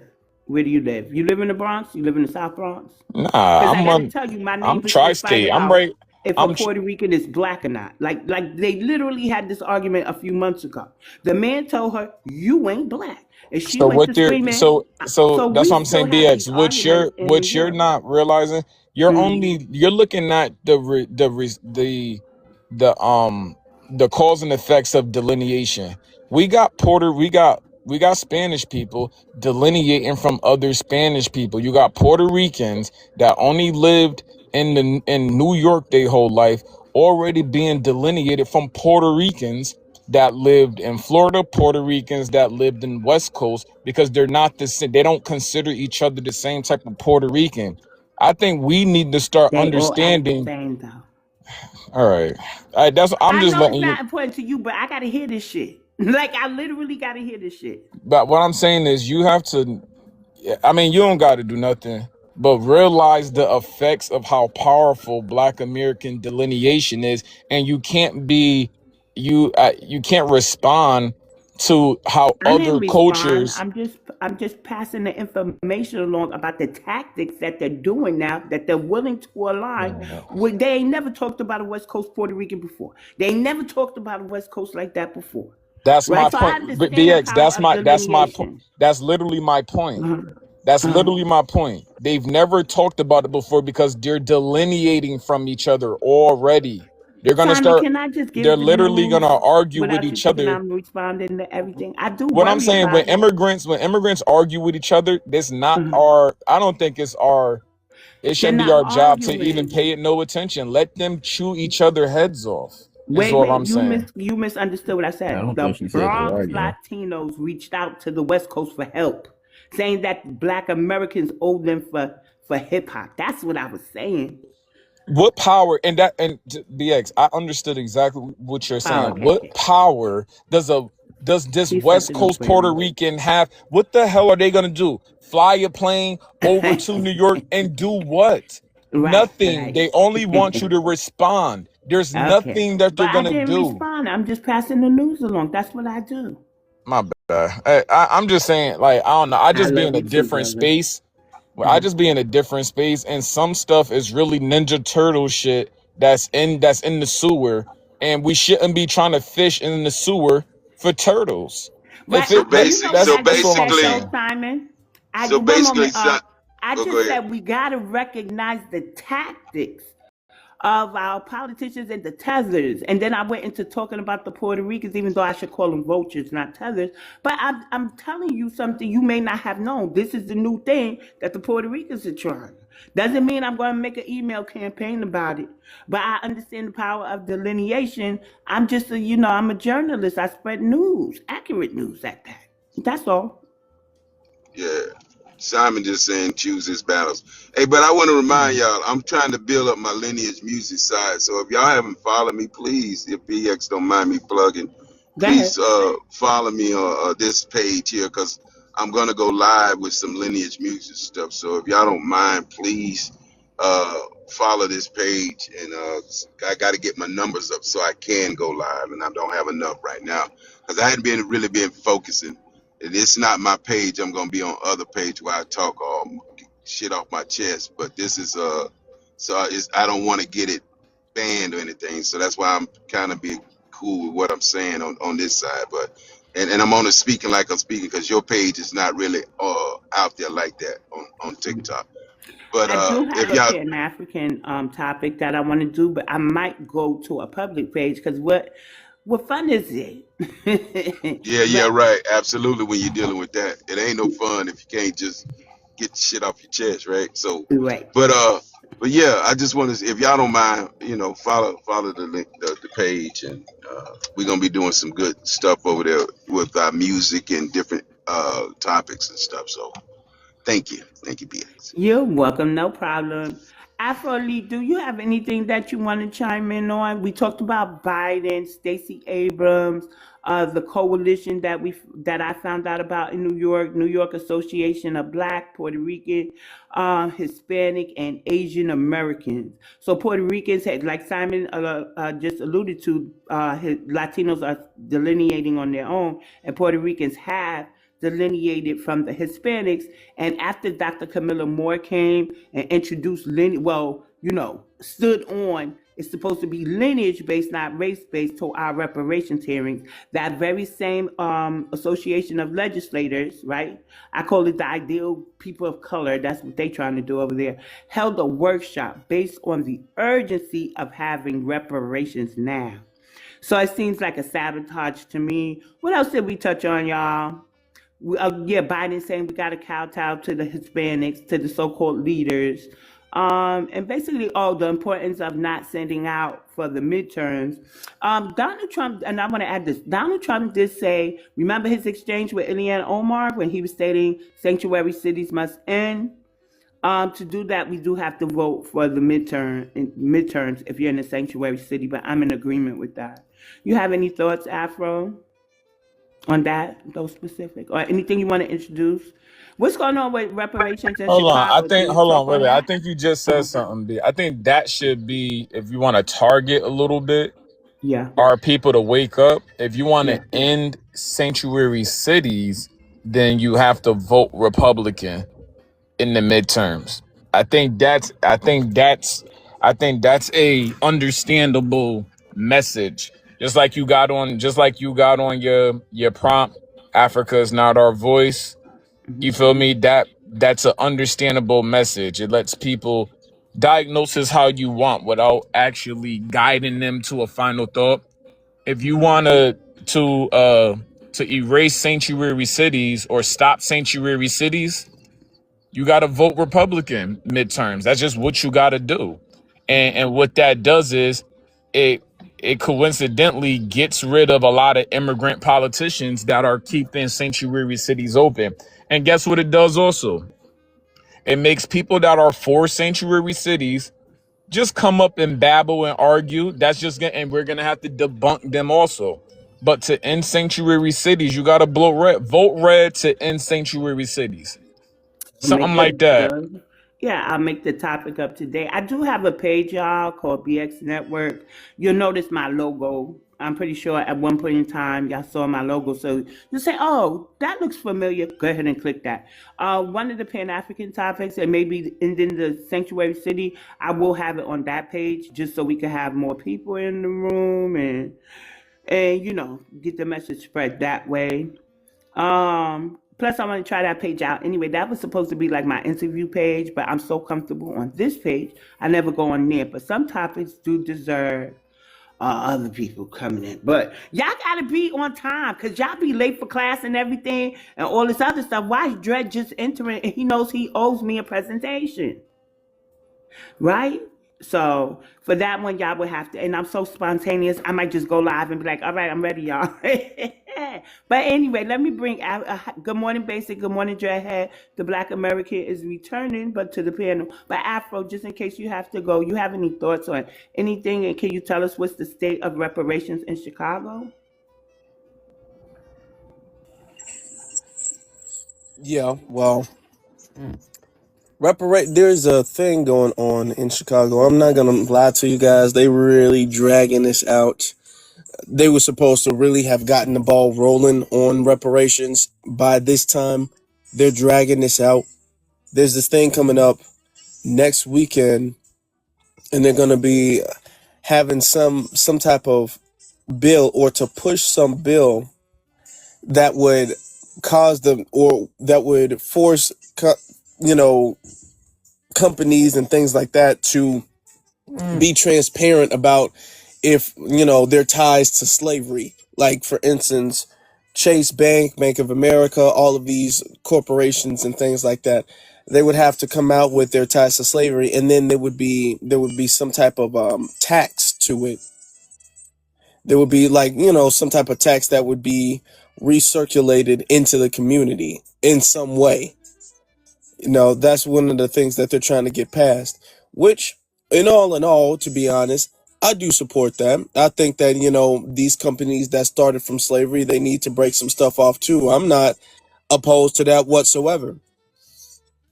However, and when people bring up, well, corporations and you got the banks and you got this and you got this, as much as they need to be held accountable and we should not forget them, I don't want us to lose the plot and forget the fact that the fight that we're taking up reparations with is with the government. And if we start to kind of go for companies and we make that the big focus, not that they can't pay, because I'm all for that, but if we start to make the focus the companies, it kind of almost allows the government to escape through the back door. So I'm not really trying to get distracted with that. Plus, I'm gonna be honest with you. This is not what people expected when Brandon Johnson signed $500,000 for a task force. For them to come up with this, like this is $500,000 has gone to a commission task force, and we have not seen anything of that yet. So they're really dragging this shit out, honestly. So So Afro, yeah. well, who are they saying should be in control of the bank? Like, those taxes that they're saying are going to, like you said, they're dragging it. Let's play advocate. Let's say that it does go through. Who is going to be in control of receiving the taxes from these major banks and distributors? This is going to be another Democrat siphon, because it sounds like they just want to make it a Democrat siphon, because if they're not being specific to the people emancipated, then they're trying to give just people of color, everybody of African descent, some type of currency for harms that these people never even experienced, and families that never experienced that shit. Mm-hmm. Yeah. Which is why we got to pull up, because they are using that term African descent, people of African descent. They're being real vague with the shit. I don't mean to curse BX, but they're being very vague, and they have not actually specified exactly where. They alluded to this is going to kind of go to some type of I guess middleman, like kind of bureau. The taxes or funds would go to a bureau, and then that would be redistributed um, towards various aspects that would benefit the community. That could happen, or it could go to the state and the state government give it to them. You know, so they haven't. They're trying to push the bill, and they haven't even really specified exactly who's going to be in charge of the money, and then where that money is going to go. So it's a lot of stuff. Now, if that does get passed, it's going to be, oh, look, the Democrats are passing reparations. Oh, they're holding people accountable. So it's like that. It's they're trying to test the waters, but the thing is that that's not what people are asking for. People are not at that. That's not what people are asking for. If that's a side, that's a cool side, but that's not what people are asking for. That's not what people want. So this is a stalling tactic because they really not trying to cough nothing up. So that's why we're gonna have to really represent. We're gonna have to really pull up and represent. Let it be known that this has got to get tightened up. We're gonna have to let it be known that. What's your Freedmen's like? Do y'all have like a Freedmen coalition out there in Chicago, Illinois, anywhere out there? No, not really. Because that's what's gonna when it comes to reparations, the push is always gonna have to like start with the base with the freedmen Black Americans. Yeah. And because that's gonna be specific. I know you know this. Yeah, I'm just saying, like, if our people are just still not really tapping in, because you know what the I think another issue Chicago has is, isn't Illinois and Chicago like the home of the DMC? Like, isn't that where their headquarters is? Uh, it kind of is. That is where they host most of their events and all that stuff. Yeah. And a lot of people live up here. It's between this and actual DC. Officially they'll say it's DC though. But Okay. when they host events and big festivals and things like that, it's in Chicago, like they did with Kamala last year. Okay. Okay. So yeah, there does need to be specification. First off, that needs to be the first thing. That needs to be first and foremost is specification, because all it is African descent and all of that stuff. That stuff is gonna mess everything up. I was talking to my one of my friends the other day about this. Who's also FBA, and we all like, listen. At the end of the day, you're not gonna get people to, because there's frustration that we have when it comes to Africa and the Caribbean, right? But the thing is, we have to understand that everybody is not equally frustrated. So that's why I try to come off not as frustrated. I try to come off as extremely logical and unbiased as possible. It's not about us being frustrated with Africa. It's not about us even disliking Africa. We could love them to death if we wanted to. But at the end of the day, it's about getting the job done. And we're not going to be doing that if we're going to be very vague and ambiguous, and we're going to just be handing out our ancestors' resources to people who just got off the boat. That's not gonna work. It don't matter how much you want to kumbaya with folk. It don't matter how much you want to rebuild the Pan-African coalition, unity, whatever the case is. You can love them, you can marry them, you can have babies with them all you want to, but people need to understand is that this is not about our feelings about anybody. This is about making sure the job gets done, and the job gets done correctly. And it's incorrect if we sit up there and we allow people who are not of our lineage to even be in the conversation of reparations. That is completely incorrect.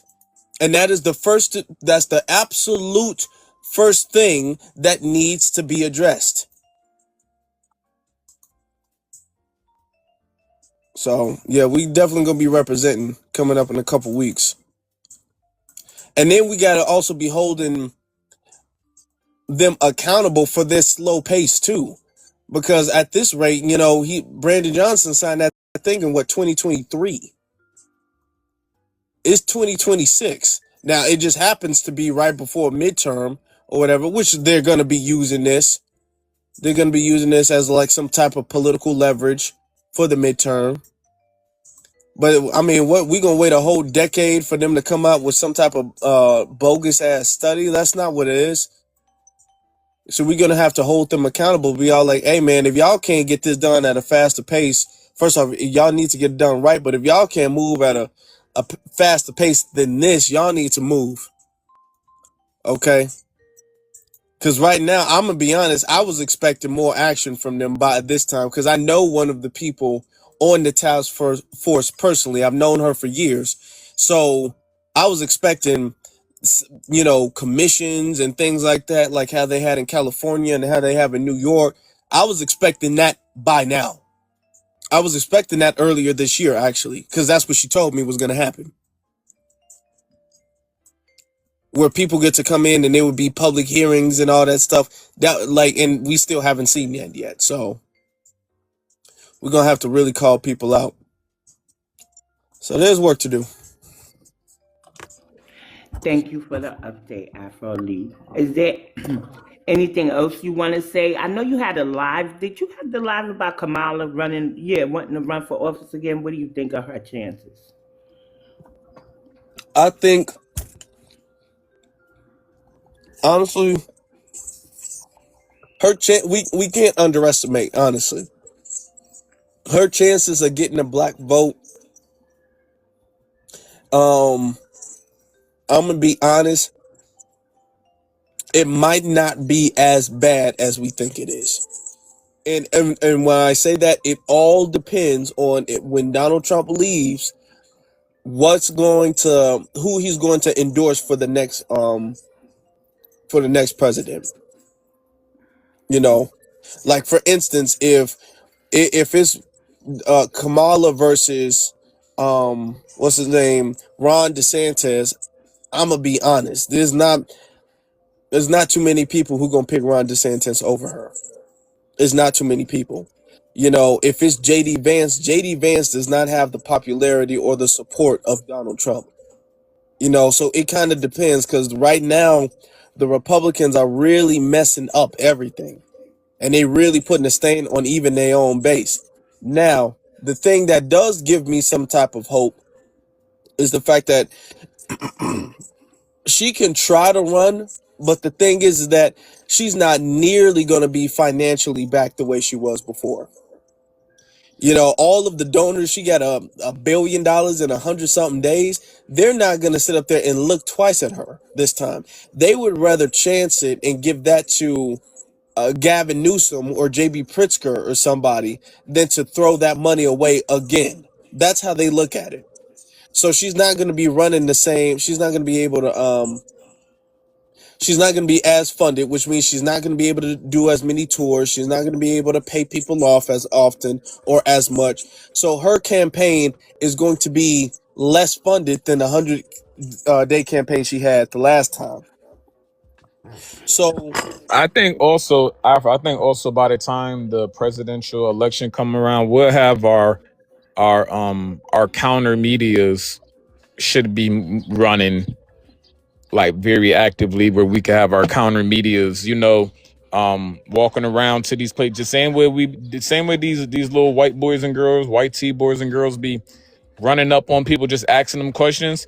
Our counter media needs to get more outside and get more established. Yeah, Yeah, and I'm we sorry. good, we good online. You know what I'm saying? But we need counter media walking around on sidewalks and just asking these real questions from to the people. And if the people don't know, our counter media needs to be actually educating them also. But I mean, and I think it will have that ready by the time, for sure, by the time she her silly ass wants to run or whatever. You mean drunk, silly drunk ass. But Keita's and gonna be my partner. I bought a It's camera, a filming camera, because I can't wait for everybody who already has the experience. I gotta learn, and Keita and me, we're gonna go ahead and guinea pig these New York streets. Yeah, because I'm coming back. But Auntie, I just wanted to let it know that it's hard for these people don't be reaching out back out either. These candidates, I don't know what's they bag and what they feel like who superstar and who made them celebrities and shit like that. But the disrespect that they have for citizens that reach out to them by email that you can't reach them on the phone. So it's hard to even ask them questions about themselves and what are their policies and what they want to do because they don't have enough decency to respect you give as me the. the information. You know what? Did you give me the information? I'm gonna see if she wants to do an interview. Press may be Okay, yeah, different because I than got a couple of these consensual. candidates. Like, I'm really like reaching out to all these, especially the Republicans, and then I'm looking at these grassroots Black Republicans, like Artisha Boomer. I'm trying to get in contact with Wait, her. 1 minute, Keita. 1 minute, Keita. Afroly, because I did see you come off your mic. And then now you're on Teacup. Do you have to go? Do you want to give your submission and then go, and then me and Keita and the rest can pick it up? He may be on a call. Yeah. Let me Okay. give my submission. First off, I want to thank you for inviting me. Shout Of out to course. everybody. Shout out to the school, the class, or whatever we calling it. Shout out to the university. Appreciate y'all. You. We are gonna have to really be strategic this time around because the last time there was some people who didn't, but there was people who underestimated us last time. So this time they're going to be very diligent. We're already seeing them kind of copy our talking points. We're already seeing them kind of steal kind of our stances on things or kind of distort our stances on things to sow seeds of confusion and division. What they're going to be doing this time around is they're going to be watch. They're going to be people who are like, I'm FBA and I hate women. There's going to be a podcast like that, and they realize, like, guys, breaking news: FBA hates women. So it's going to be stuff like that, right? They're going to be a lot more intentional on shutting us down than they were last time. So we just have to be cognizant of that going forward. Gotcha. Thank you, Afroly. And are you still going live today at 1 p.m. Eastern Standard Time? I might go a little bit later than one, maybe around two. Black people time, I tell you. Go ahead. What time now, Afro? He's a busy man, and he Oh, I'm has hush, to. Keita. saying. He is in the Hush, big Keita. busy city of Chicago. I know. And Um Afro, no, I'm mad at you a little bit. Not really, not like that, because you don't know me personally, right? Of course, right? But I uh, watch you on YouTube, so I am a supporter of yours. But anyway, why you didn't make no announcement so we could have came down there for that dang old big liberal thing at the UN? You didn't want us to come down there and help Danielle. She was down there by herself. And all them old freaking frack rainbow people was down there trying to take her out. The 14th Amendment hearing she's talking about, Afro. oh, At I SCOTUS. mean, I'm gonna be honest with you. Uh, they did not tell me that until the And you day didn't of. know? Oh, they kept No, you the out. thing is that as far as I'm not like a member of the Chicago Flips Red thing. I'm cool with Danny and Zoe and all of that stuff, but it's really Miss Jackson that I talked to. Like, to be honest, I don't remember the last time I text Danny. I wish Zoe a happy birthday. That was the last time I texted him. So it's not like we are in super good communication like that. It's just when there's an event or anything like that that pops off, they'll inform Miss Jackson, of course, and then she'll inform me. So anything that they do that Miss Jackson's not a part of, more than likely I'm not going to be aware of that until after the fact or during the fact. Okay, then. Then I ain't gonna hold you accountable for it. So you off the hook. Peace, Miss T Monique. Miss T. And that's what I'm saying, Afro. I think that's kind of an important thing for y'all to be some of the lineage heavy hitters. But just the lineage out there that's educated. I'm not labeling nobody. Our educated lineage family that's in Chicago. This is where I think the counter media should be more united with our folks. Kind of, and this is just from a business standpoint. if we were to pivot into the counter media, um, how do you think it would transition if the sisters from Chicago flips red, instead of yelling to the public, they actually got a microphone in their hand and a cameraman behind them, and they're just asking interview questions to people so that they could get these, and also to the politicians, even though they have their own gripe with the politicians. Now they will be able to be let into rooms under press instead of being let into rooms under just being a comment.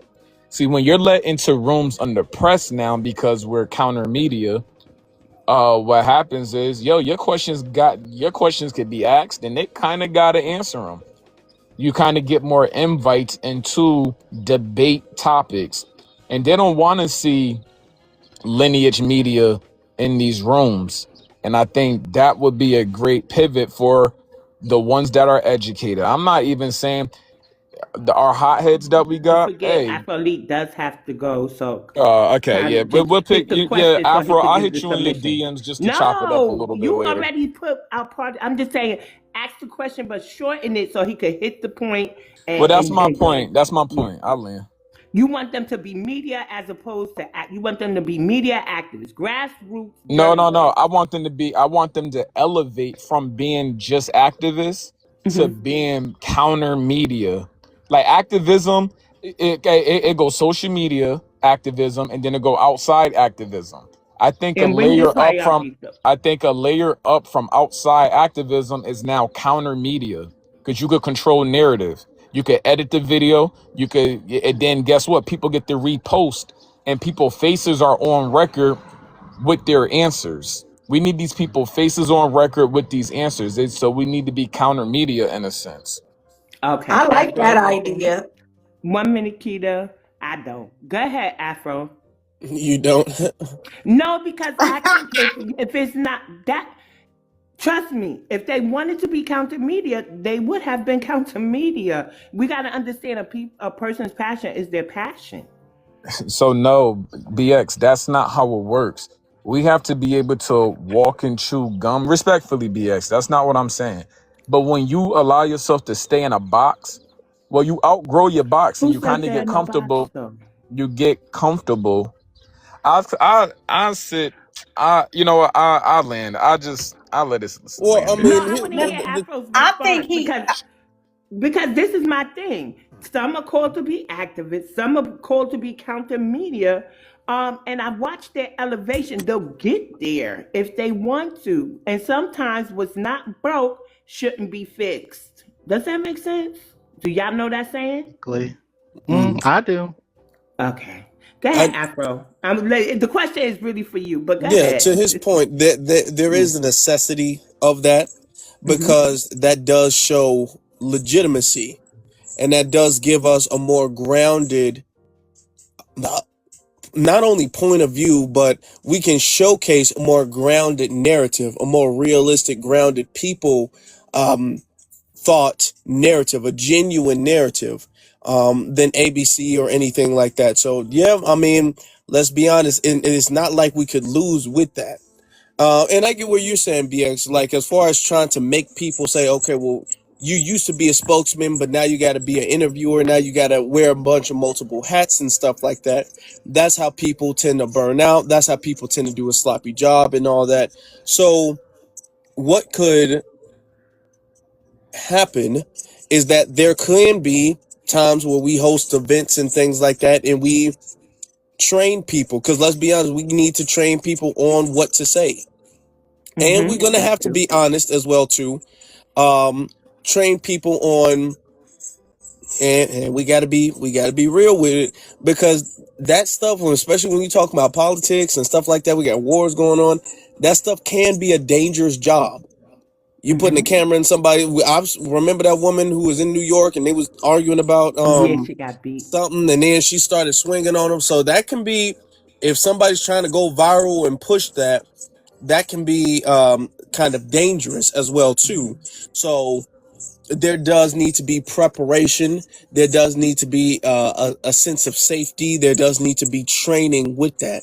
However, that there is I mean, this is why the news does it. The news goes around, be all like, "Did you see that the car crash?" It was like, "Yeah, I did." Like the news does that for a reason. So that's something that we shouldn't be missing out on. Don't start yet, Simon, because I gotta interject here. Did you land Afro? Yeah, and I'm not saying Okay. it has to So be Zoe or Danny or Chicago flip no, spread. I'm I'm not saying grassroots that. media. I just bought my own camera, and somebody contributed a microphone to me, right? But my issue is that I do print media, right? And I've revamped to include the apps, right? And so I revamped this room to be my interview room, and I'm learning how to work the camera. I didn't buy a little snap camera. I really got a physical camera. So I'm elevating It's myself. a What nice I'm one too. saying It's is, nice. this is what I'm saying. I don't even want to go to journalism, but we have grassroots journalists already trained. If it's not a person's calling to be a journalist, don't force them. Why? Because it harms trained journalists. I get really upset that a vlogger is considered a journalist, right? Thank There's a you. code of ethics to journalism. It's a lot of things. Yes, they need media literacy stuff. But this is what I'm saying. I'm not saying they can't do it. What I'm saying is we shouldn't put pressure on them because it's a natural progression that they have to go through. I want to debate, but I cannot debate. In fact, I'm conditioning myself. When you see me quiet, just sitting there, Larry, you saw it, Keita. I was quiet, I Ooh, was yeah. listening, and then I was able to hit my points. I'm training myself to debate. You got to allow a person to follow their activism the way that it leads. They have to do it themselves. But the way Simon is saying it, it's like, oh, let's put the bug in their ear. And what if they had?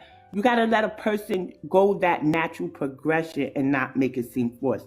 That's what I'm saying. Like, I want to be a debater. I want to really debate. I don't want to be crashing out on these people, but stop playing in my face. So when you see me on platforms like Mike Larry's, or when I realize Afro's in the zone, but I got the answer in case he always hits his point. But in case I got to come in, like, I'm training myself. When I'm quiet and listening, I'm thinking of my response, my rebuttal. That's all I'm saying. You can't make somebody be something that they're not. I've seen their progression. I've seen the progression of the group of Chicagoans telling us at first, and they didn't have the red on. Wasn't flipped red, and they was telling us what was going on. They may not have had the MAGA hats, and then all of a sudden, I see Danny and Zoe and Miss Jackson now, and they looking more uniformed, and they hitting So you got to let them naturally progress. That's what I'm saying, Simon. Okay, that's all. But we do need counter media. But you got to let them get there. You can't think that's what they want to do yet. That's what I'm saying. Does that make sense? I mean, that's how you're interpreting it. And Me and what Willie on the I'm not same even thing. trying to say each one has to do it. I'm Okay. that's not what I was saying at all. I'm not saying each one has to just pivot and do something different. I'm saying I know what they've been doing for a long time. I see the results that they been doing for a long time, and I'm realizing because of what Afro put out, how, guess what? The enemy that we're playing chess against has learned a new trick.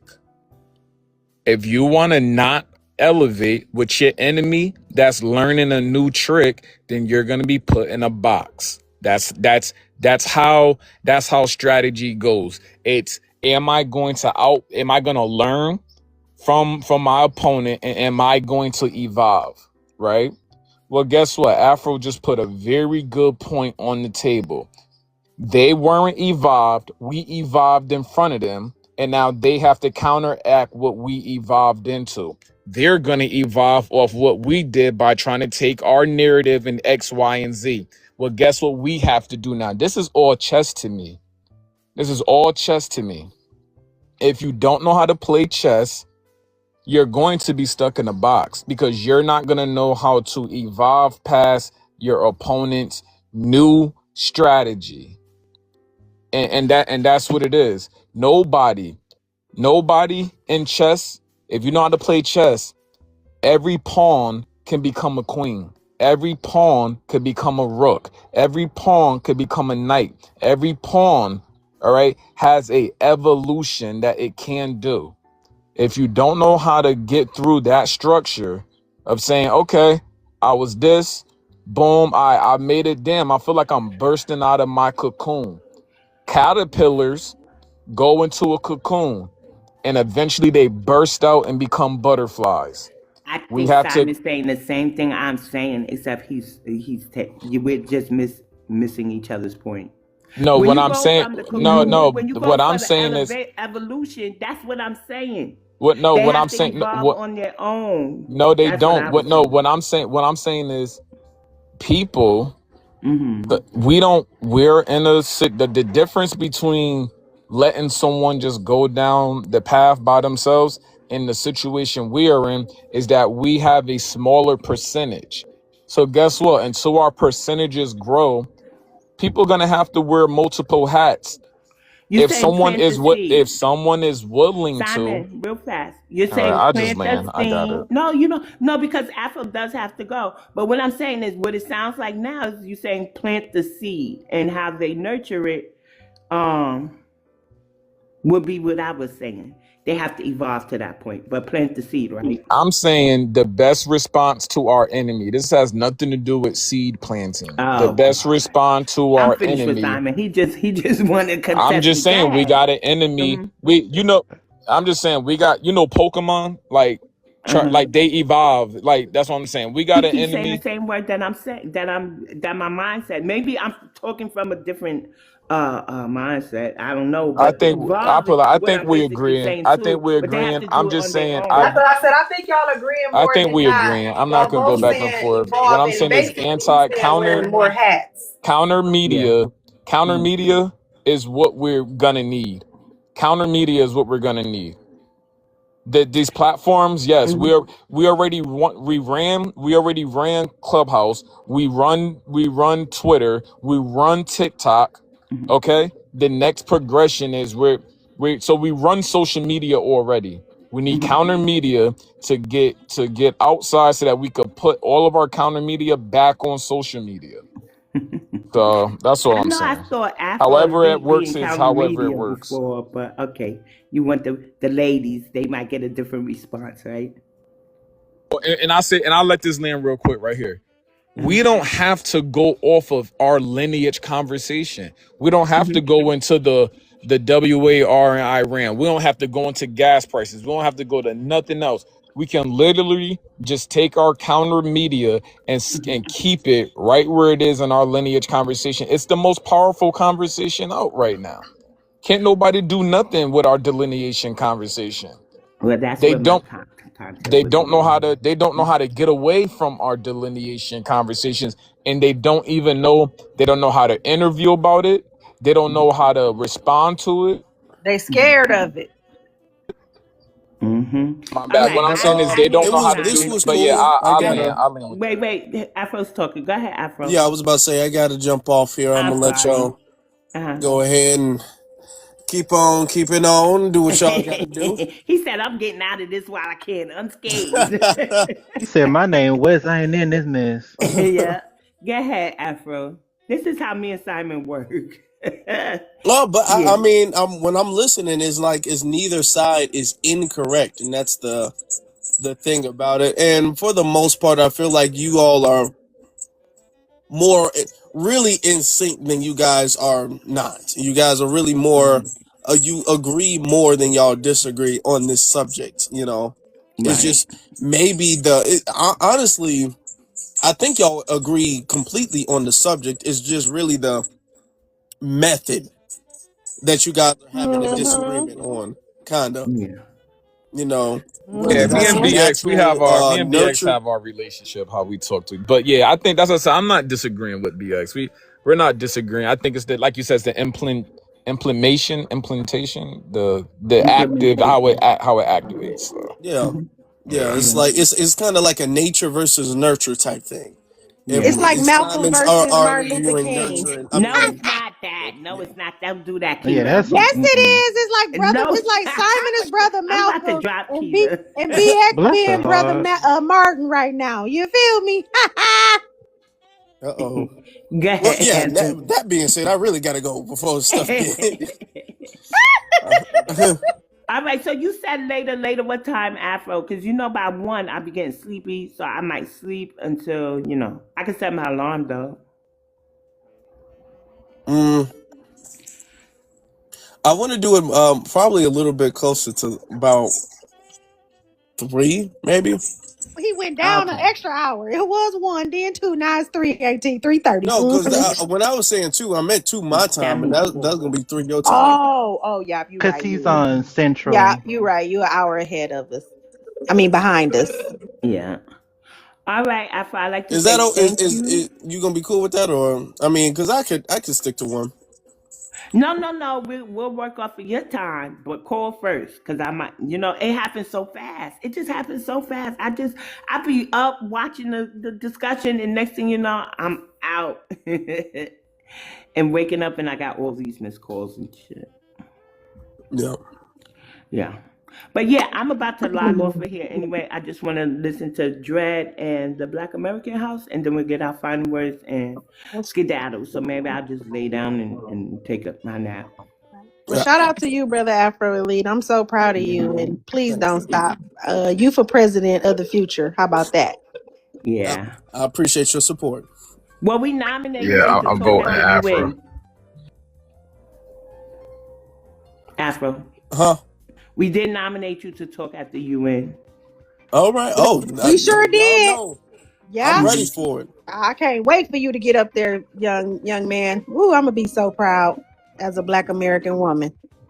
Y'all probably around the same age. Oh, no, you're not. No, no, no. Okay. He is a lot younger than me, Miss BX. Okay. All right. All Auntie, right. he's a lot younger. Get that man his flowers. Let him be young and nice and handsome and stuff. Okay. All right. Go ahead, Afro. We'll keep you here all day, and I'll definitely see you later. All right. I'll see you later. Okay. Thank you for coming. Peace, B1. Peace. Peace. B1. E1, B2. E1, All right, brother B2. Afro, take it easy, fam. Ethnicity Have a good first. day. And what's the other one? Ethnicity first, Black second. Yeah. Go ahead, Dread. What's going on, y'all? What's going on? Can y'all hear me? Yep. BX been on me about my homework. So I already knew who I was gonna talk about because I watched a very, very interesting documentary the other day. So I know who I'm gonna talk about, and it kind of turned into 3 different people because all these people are kind of interconnected, and they have accomplished some amazing things, right? So yeah. So those people are Diane Durham, Corinne Tarver, and Morgan Price. Is Durham from North Carolina? No, okay. I don't think so. I think she might be from Chicago. Okay, no problem. Yeah, so let's talk about it. Let's talk about Diane Durham, Corinne Tarver, and Morgan Price and their legacies and how they're important, right? All right, so just allow me to set the stage. So yeah, I'm listening, but I gotta run upstairs. Mods, watch the chat. But go ahead, Dread. I'm listening. Everybody, Okay. Go ahead. So allow me to set the stage. So in America, foundational Black Americans, we have been accomplishing firsts of all kinds in all kinds of industries and arenas. You can look at Arthur Ashe, you can look at Tiger Woods, and you can also look at someone by the name of Diane Durham. In 1983, Diane Durham became the first Black woman, foundational Black American woman to win the U.S. Gymnastics all-around gold medal. However, in 1984, she was not on the Olympic team. They say that it was injury, but some may say it was politics that kept her off the Olympic team. And that's when Mary Lou Retton became the star and America's sweetheart. Now, Diane Durham, she broke that door down and allowed Corinne Tarver to pick up where she left off. In 1989, Corinne Tarver became the first Black American woman to win the all-around gold in the NCAA gymnastics competition. Now, why is this important and how does this lead to Morgan Price? Corinne Tarver ended up taking a job that was unlikely to succeed. It was as the first not US, but first HBCU collegiate gymnastics coach. Fisk University became the first HBCU with a gymnastics team that would actually compete at the NCAA level. Corinne Tarver took on this task, and she excelled. What happened is she ended up coaching a young lady by the name of Morgan Price. Morgan Price went on to not just succeed, but she broke records. She became the first HBCU student athlete to win the US NCAA all-around gold. Not just once, but twice. Back-to-back championships. You need to remember these names. These young ladies have set the stage for one first to lead to another first to lead to another first. And not only that, back-to-back all-around championships. Amazing. That's Diane Durham, Corinne Tarver, and Morgan Price. Wow. Thank you. That was really insightful. Thank you. Yeah, HBCU gymnastics. Now, it's Okay. unfortunate that Fisk University gymnastics team is going away after this season. They're going away. They announced 5 days ago. I guess they don't have the funding, but they have accomplished some amazing things. And I'm really proud of those young ladies from Fisk University. Remember those names: Diane Durham, Corinne Tarver, and Morgan Price. Corinne Tarver ended up going to another university to coach. I think she's coaching at where is this? Southern Connecticut State University now. But Okay. she started the Fisk University gymnastics program, which became very successful. We're talking about Morgan Price winning the all-around championships twice in a row. She won 6 collegiate gymnastics national invitational championships at Fisk University as well. They became the first HBCU to receive a perfect 10 on the uneven bars. I'm talking about just amazing young athletes, amazing young ladies, and it's unfortunate that the Fisk University gymnastics program has gone away, but their legacy and the memory of what they have done should live on. And I want you guys to never forget those names, because I never knew about Diane Durham or Corinne Tarver or anybody else that I mentioned until I watched that documentary. And they need to be, heralded as leaders, as those who broke down the doors for people like our Gabby Douglas and Simone Biles. And I'll land there.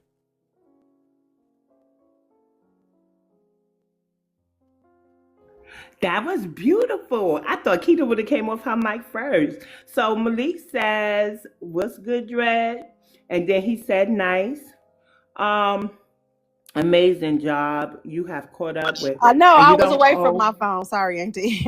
It's okay. It's okay. So you don't owe any more homework. You move forward with a clean slate, but we do have an exam that I Yay. haven't given yet because it's so hard to get y'all all in the Now same you room. on a level with So me, Dred. Finally out the dumps. Finally. Simon, are you prepared? I am unprepared for sure.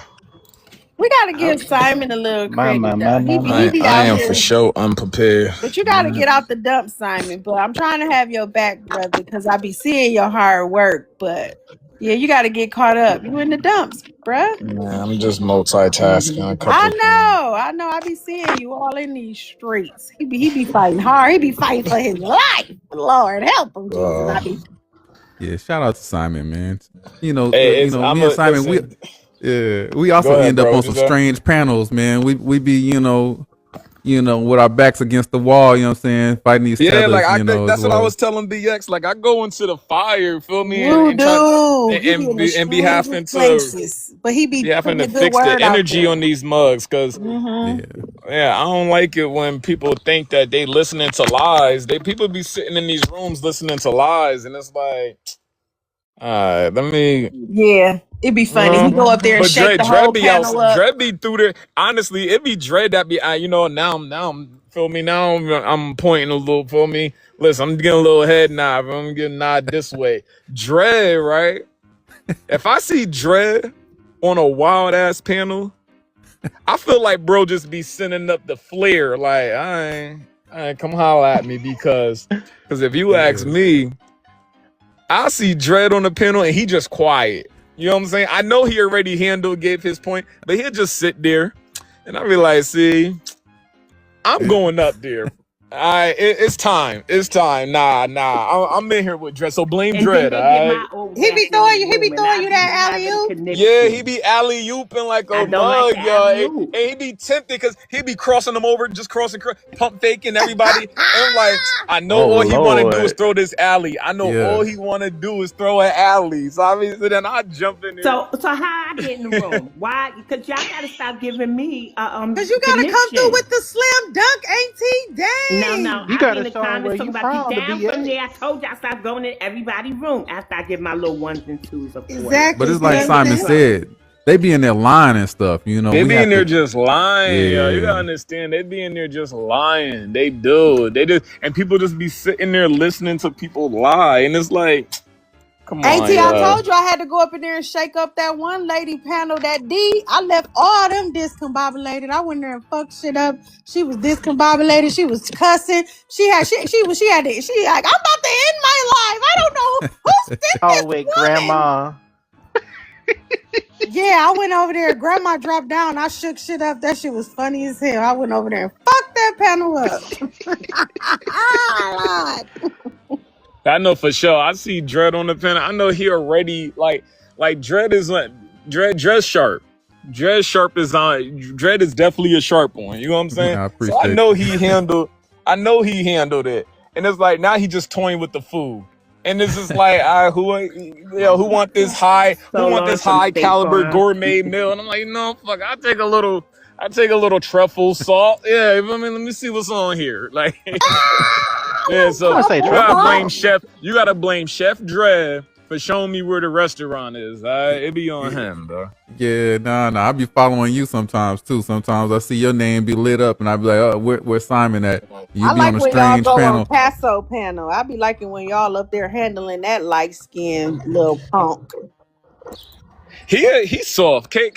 Yeah, whatever his name is, Castle. He be I know, but what pisses me off, Simon, he get thousands of people sitting up there groveling at this bullshit. So I love when you and Dred go up in there and shake his little panel up. Like, continue to do that. He get too many people sitting under him. I don't like that shit. Yeah, he don't like me.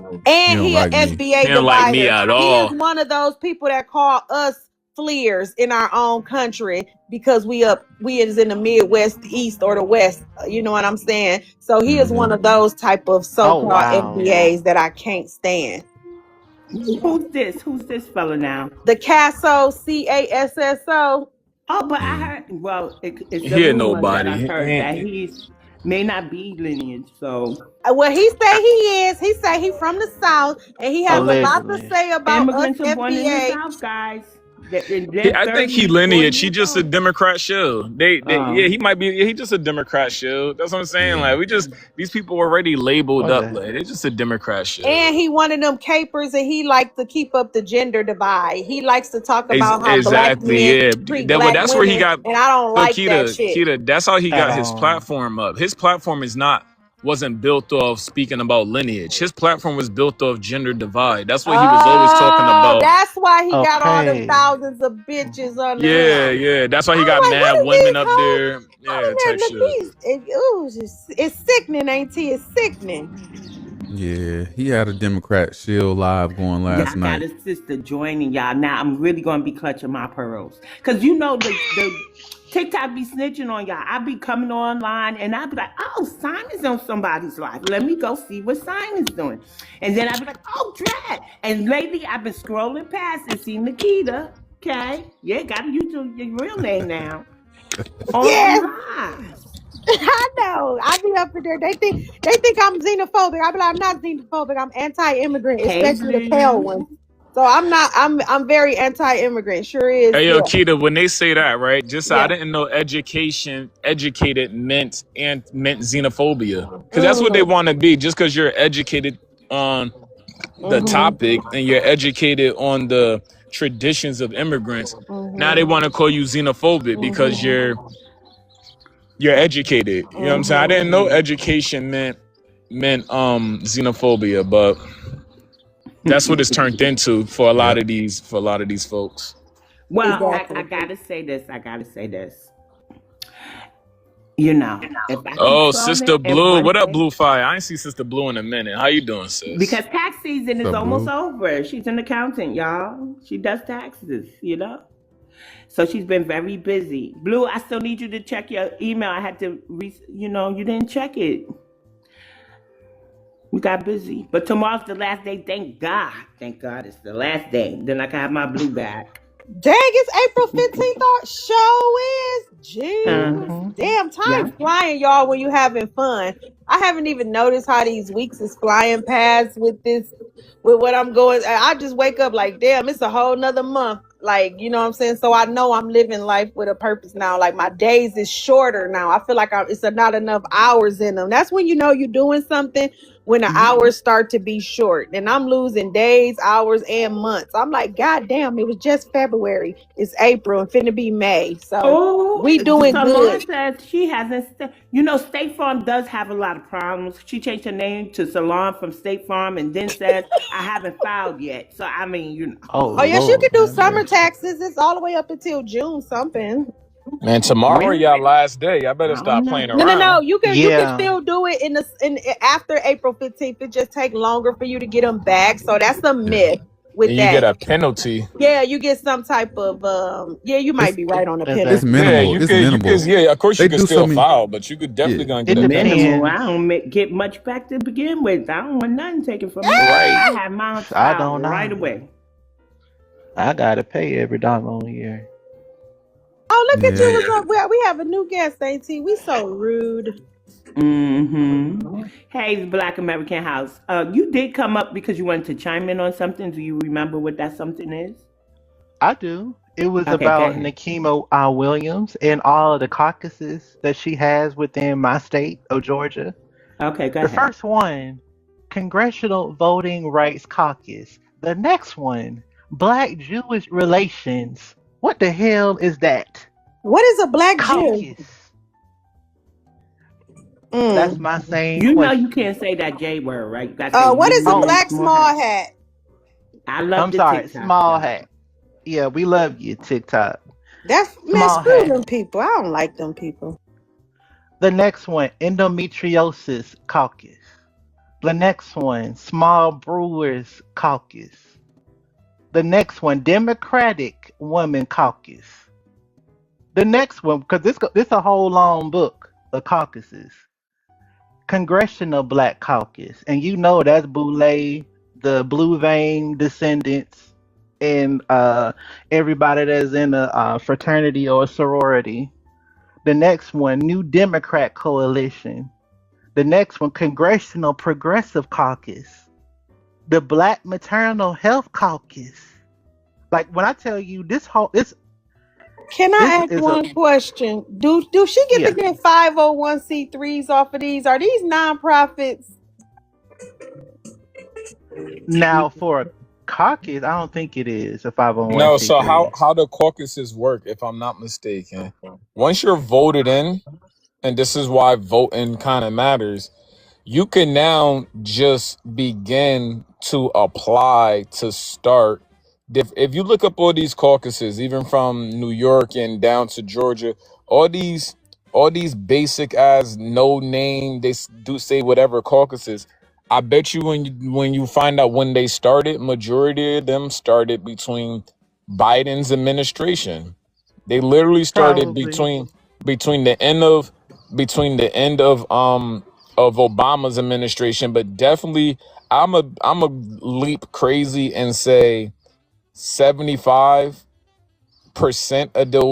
of these new caucuses started um during Biden's administration, and then they started adding more because they got so scared when Trump got voted back in. So it's this administration Hmm. and Biden administration. This shit is new. It's new. So And But this yeah, is on the king. I'm about to slide. Family, it's been great You talking to didn't want to y'all. look and do a quick presentation to kind of slash the negative marks you had? Because I told you were nearing expulsion, right? You Son? said I was doing good though. Keita You said said I was that, doing good she saw it the as a last class time pet. the last And, time I showed up. huh? I The said last time. you said I was getting bonus points for the last time when I came. Oh, So I yeah, yeah, thought yeah. But I had my red pen out when you decided, you wanted to Oh contest the teacher. Lord, Because, not the see, this red this team. ain't a democracy. this is from me contesting the teacher today. Well, do you I'm want to getting learn about Mamie Smith before you go? yeah, tell me about her. Yeah, Okay, tell me good, good. about Mamie Smith, please. Because, see, the teacher always does the home. She leads by example. You ready? Let's go. So, Mamie Smith is also known as the Queen of the Blues.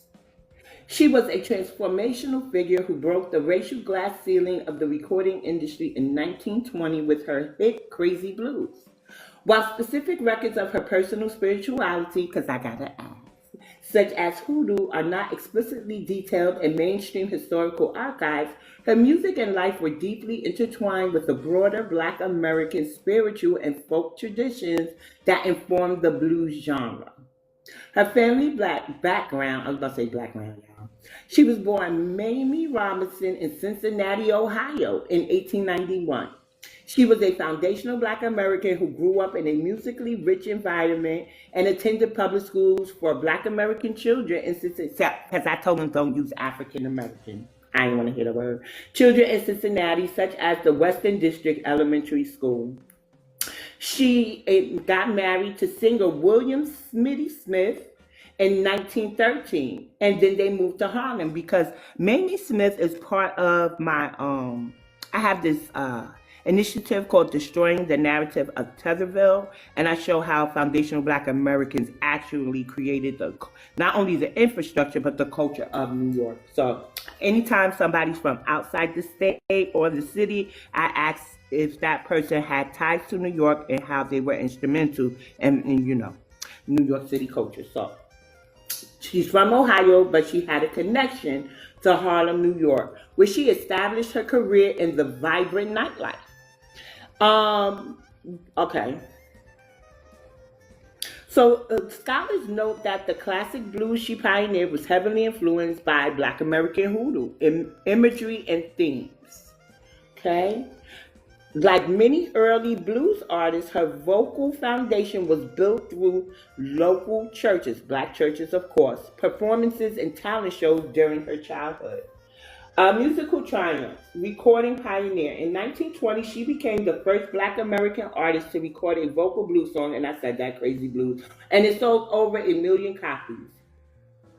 With the industry shift, her success created the race record market, proving to white tea executives that Black American audiences were a massive, valuable commercial force. She was a global performer. She toured the US and Europe with her band, the Jazz Hounds, and was a multi-talented entertainer who excelled as a dancer, pianist, and actress in early Black American race films like Paradise and Harlem. So it says her pain and hardships, Jim Crow realities. Off stage, Smith lived a strange double life, facing strict segregation where she was often unable to stay in hotels or eat in restaurants while on tour. So this is Chat GPT labeling it strange, but we know, of course it's strange, but we know that we had Jim Crow. They act like. Okay. Economic ruin. Despite her early wealth, she lost most of her fortune in the stock market crash of 1929. As the jazz age evolved, her popularity waned. By the time of her unaliving in 1946. She was reportedly penniless and living on the charity of friends. Her activism and legacy, cultural resistance. Historians often classify Crazy Blues as a protest anthem because it allowed Black Americans to assert their identity and voice in a discriminatory society. Breaking barriers. By refusing to flinch in a white tea-dominated industry, she paved the way for future foundational Black American legends like Ma Rainey, Bessie Smith, and later Billie Holiday. Integration through art. Her 1921 concert at the Cincinnati Music Hall was a rare event of the era where music temporarily superseded racial divisions, drawing both Black American and white audiences in a time of intense tolerance. And you know what's weird? I was walking to the supermarket today and I started thinking about Rosa Parks and Harriet Tubman. See, this is the ancestors. We have to take care of our people who seem strong, right? What is the commonality between Rosa Parks and Harriet Tubman? They didn't have any wealth at the time of their transitioning, correct? Harriet Tubman's church members, or maybe even her family, helped take care of her in her last days. And Rosa Parks, her house was saved by who? Was it a German? Yeah. Right. See? So during this time, this is a Black American Renaissance. We have to take care of our strong people. Not saying we all weak and all this other stuff, but we can't let the fourth runners, right? Um, Thank God they had us to help them, like their loved ones. But they should be comfortable. Their bank account should be comfortable. Their rent should be paid, and we shouldn't have a whitey person come in and do it for them. That's all I want to say, y'all. And So when you bring up, can I ask that question? Can I ask you now? All right. So if that's, I agree. Hmm. I agree with all of that. It I hear a should be but. like that. What's Is there a as but? a because yeah, that is terrible. Hmm. I'm trying to think of what's the solution because I got my plans on what the solution would be, but like, what would you like just put out into the on the table as a solution and make sure that our elders and our folks that's putting in work by the time they they drained and they should be allowing it to be passed on to the next generation. What's the idea so that it doesn't happen? So when I first started going live on my page, and I used to have my show, my segment, Keep It 100 Fridays, like Keep It 100. I realized that we don't really talk about the elders besides how they stuck in their ways, stuff like that. And so I did research on where did they feel discriminated, what were their hardships. And what I found out is they feel discriminated when going to the doctors, when going into living assistance, type of facilities. Most of them, not most of them, because we do have wealthy elders. Too many of them, I'm gonna say, spend their income on housing, but they live in food deserts. So I propose things like, you know how they have Meals on Wheels? Well, I found out they have like produce, fresh produce and stuff like that, refrigerated, I guess, and they can deliver it to the elders, or we could create our own, right? Because God knows what they're giving them in New York. Also case managers, because children of parents who have to go into certain facilities where they may feel discriminated against will have remorse. And the elders, we need people that's going to understand they ain't cranky. So all of this was part of my research for reparations and what reparations should look like for the elders. And so I got to tell you, I don't have anything besides maybe we get, I don't know if it would be a trust, but everybody puts into a pot. But realistically, though, I think that as we go state by state, reparations should be partly, we got to keep the elders in mind as well. And so I think that that would alleviate the strong ones not being taken care of. We got to get it in the government saying that, yeah, so Blue Five saying a community trust. We got to make sure that they have community trust. But we also got to make sure our government takes care of them. Like the Bay has it where one of their proposals is that starting annual, So long, BX. I got all choked up. Wait, let me say this. Starting annual income for a foundational Black American would be $97,000. We got to get some oh, type of allotment for our ancestors. Maybe some, if you're in the urban area, those senior homes that be going up, right? Make sure a certain percentage is for a demographic of our elders. Wherever it is that's going up has to be a certain percentage for our elders. Go ahead, Simon. So I mean that's good. I agree with that. That is an avenue. What I would also suggest is this is where being elected becomes very important. You just do the same thing that all of these immigrants is doing. You start a caucus. You start a caucus for our people that when they get older, they can be taken care of. You just start a caucus and you work through that. You get money, you get federal money from the government to push down to our community or our elders to start with. You just start a caucus. But we got to get into these seats. That's what I'm saying. So it's the complicated way, you know.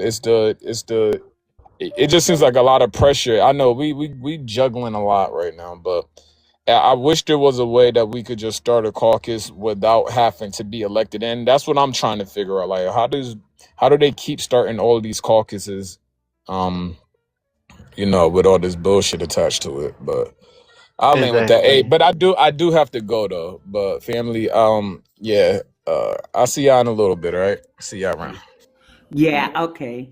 later. I just, What's up, Blue? Later. well, what's up? I just wanted to say something real quick, and then I have to drop because I'm in the middle of work.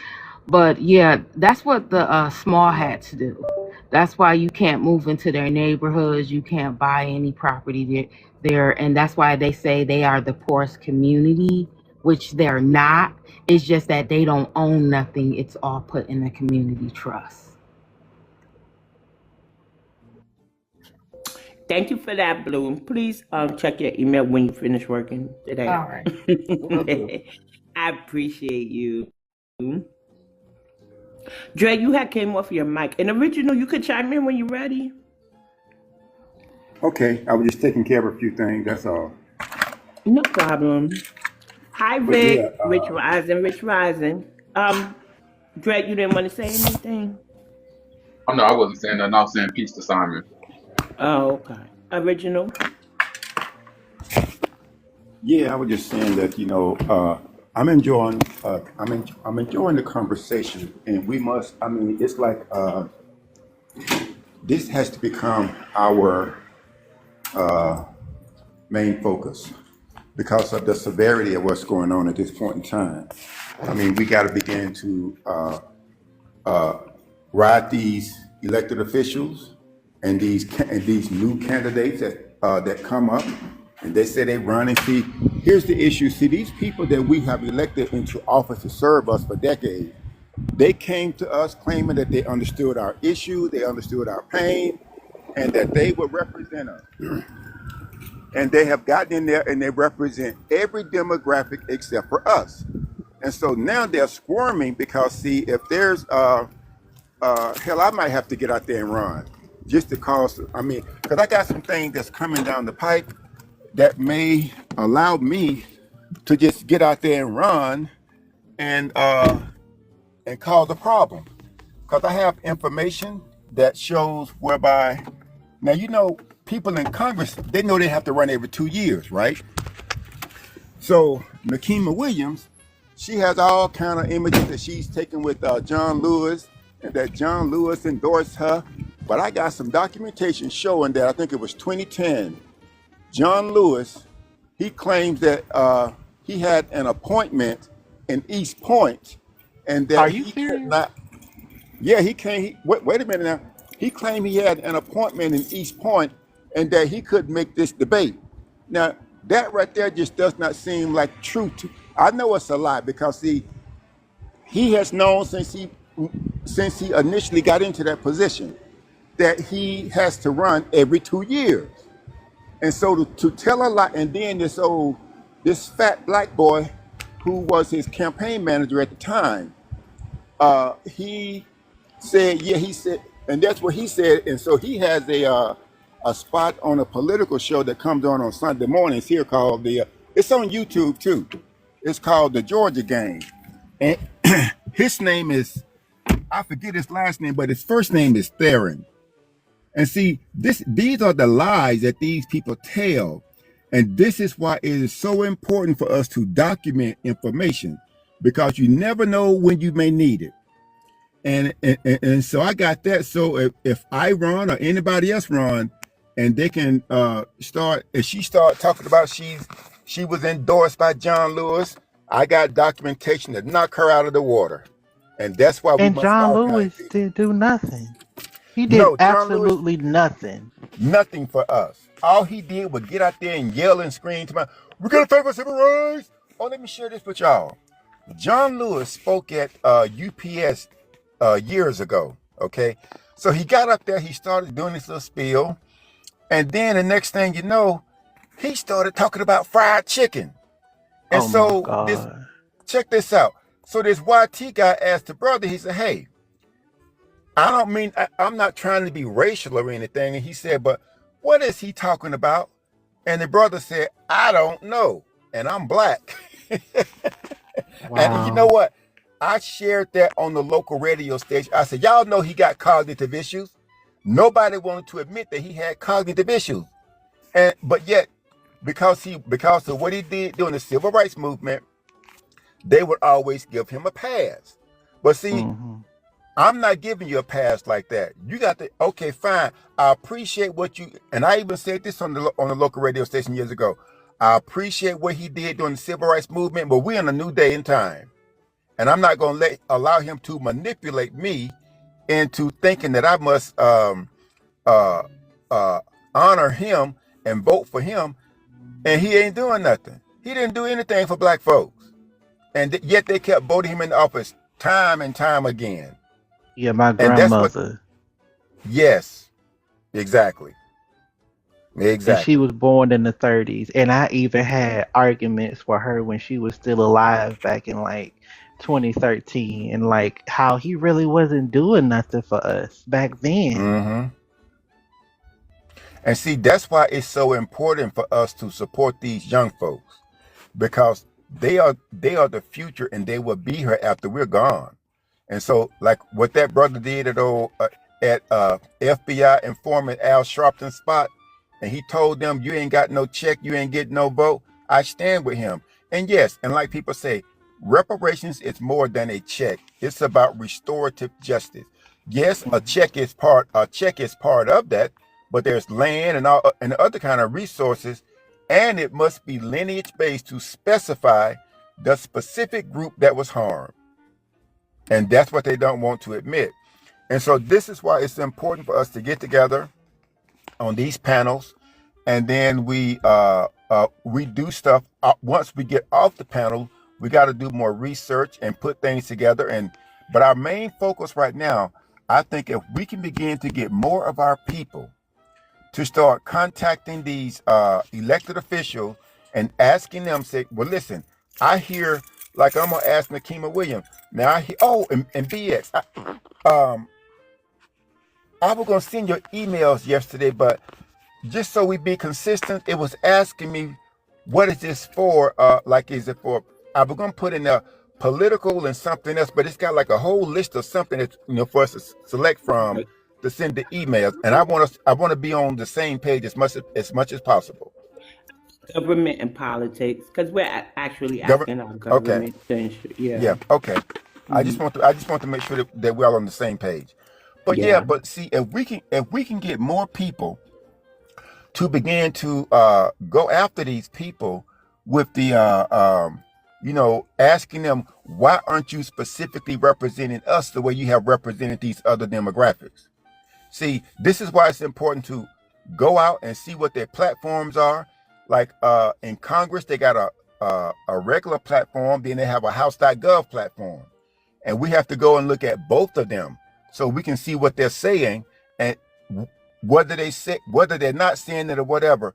But we still put our position up there. What are you going to do for lineage, making sure that we get lineage-based reparations without any other demographic included? Because no other this is not about no damn people of color. No, forget At that. all. Exactly.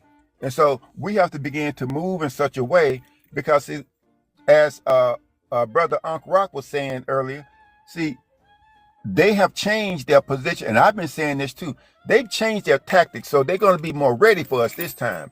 This is why we must get out there and vote for the Republicans, and we cannot allow the Democrats to take over any aspects of Congress, because we already know what they're going to do, and we must ask. You must ask your representative. If your representative is not on the list of this, what they call the Decency Act, we must ask them, well,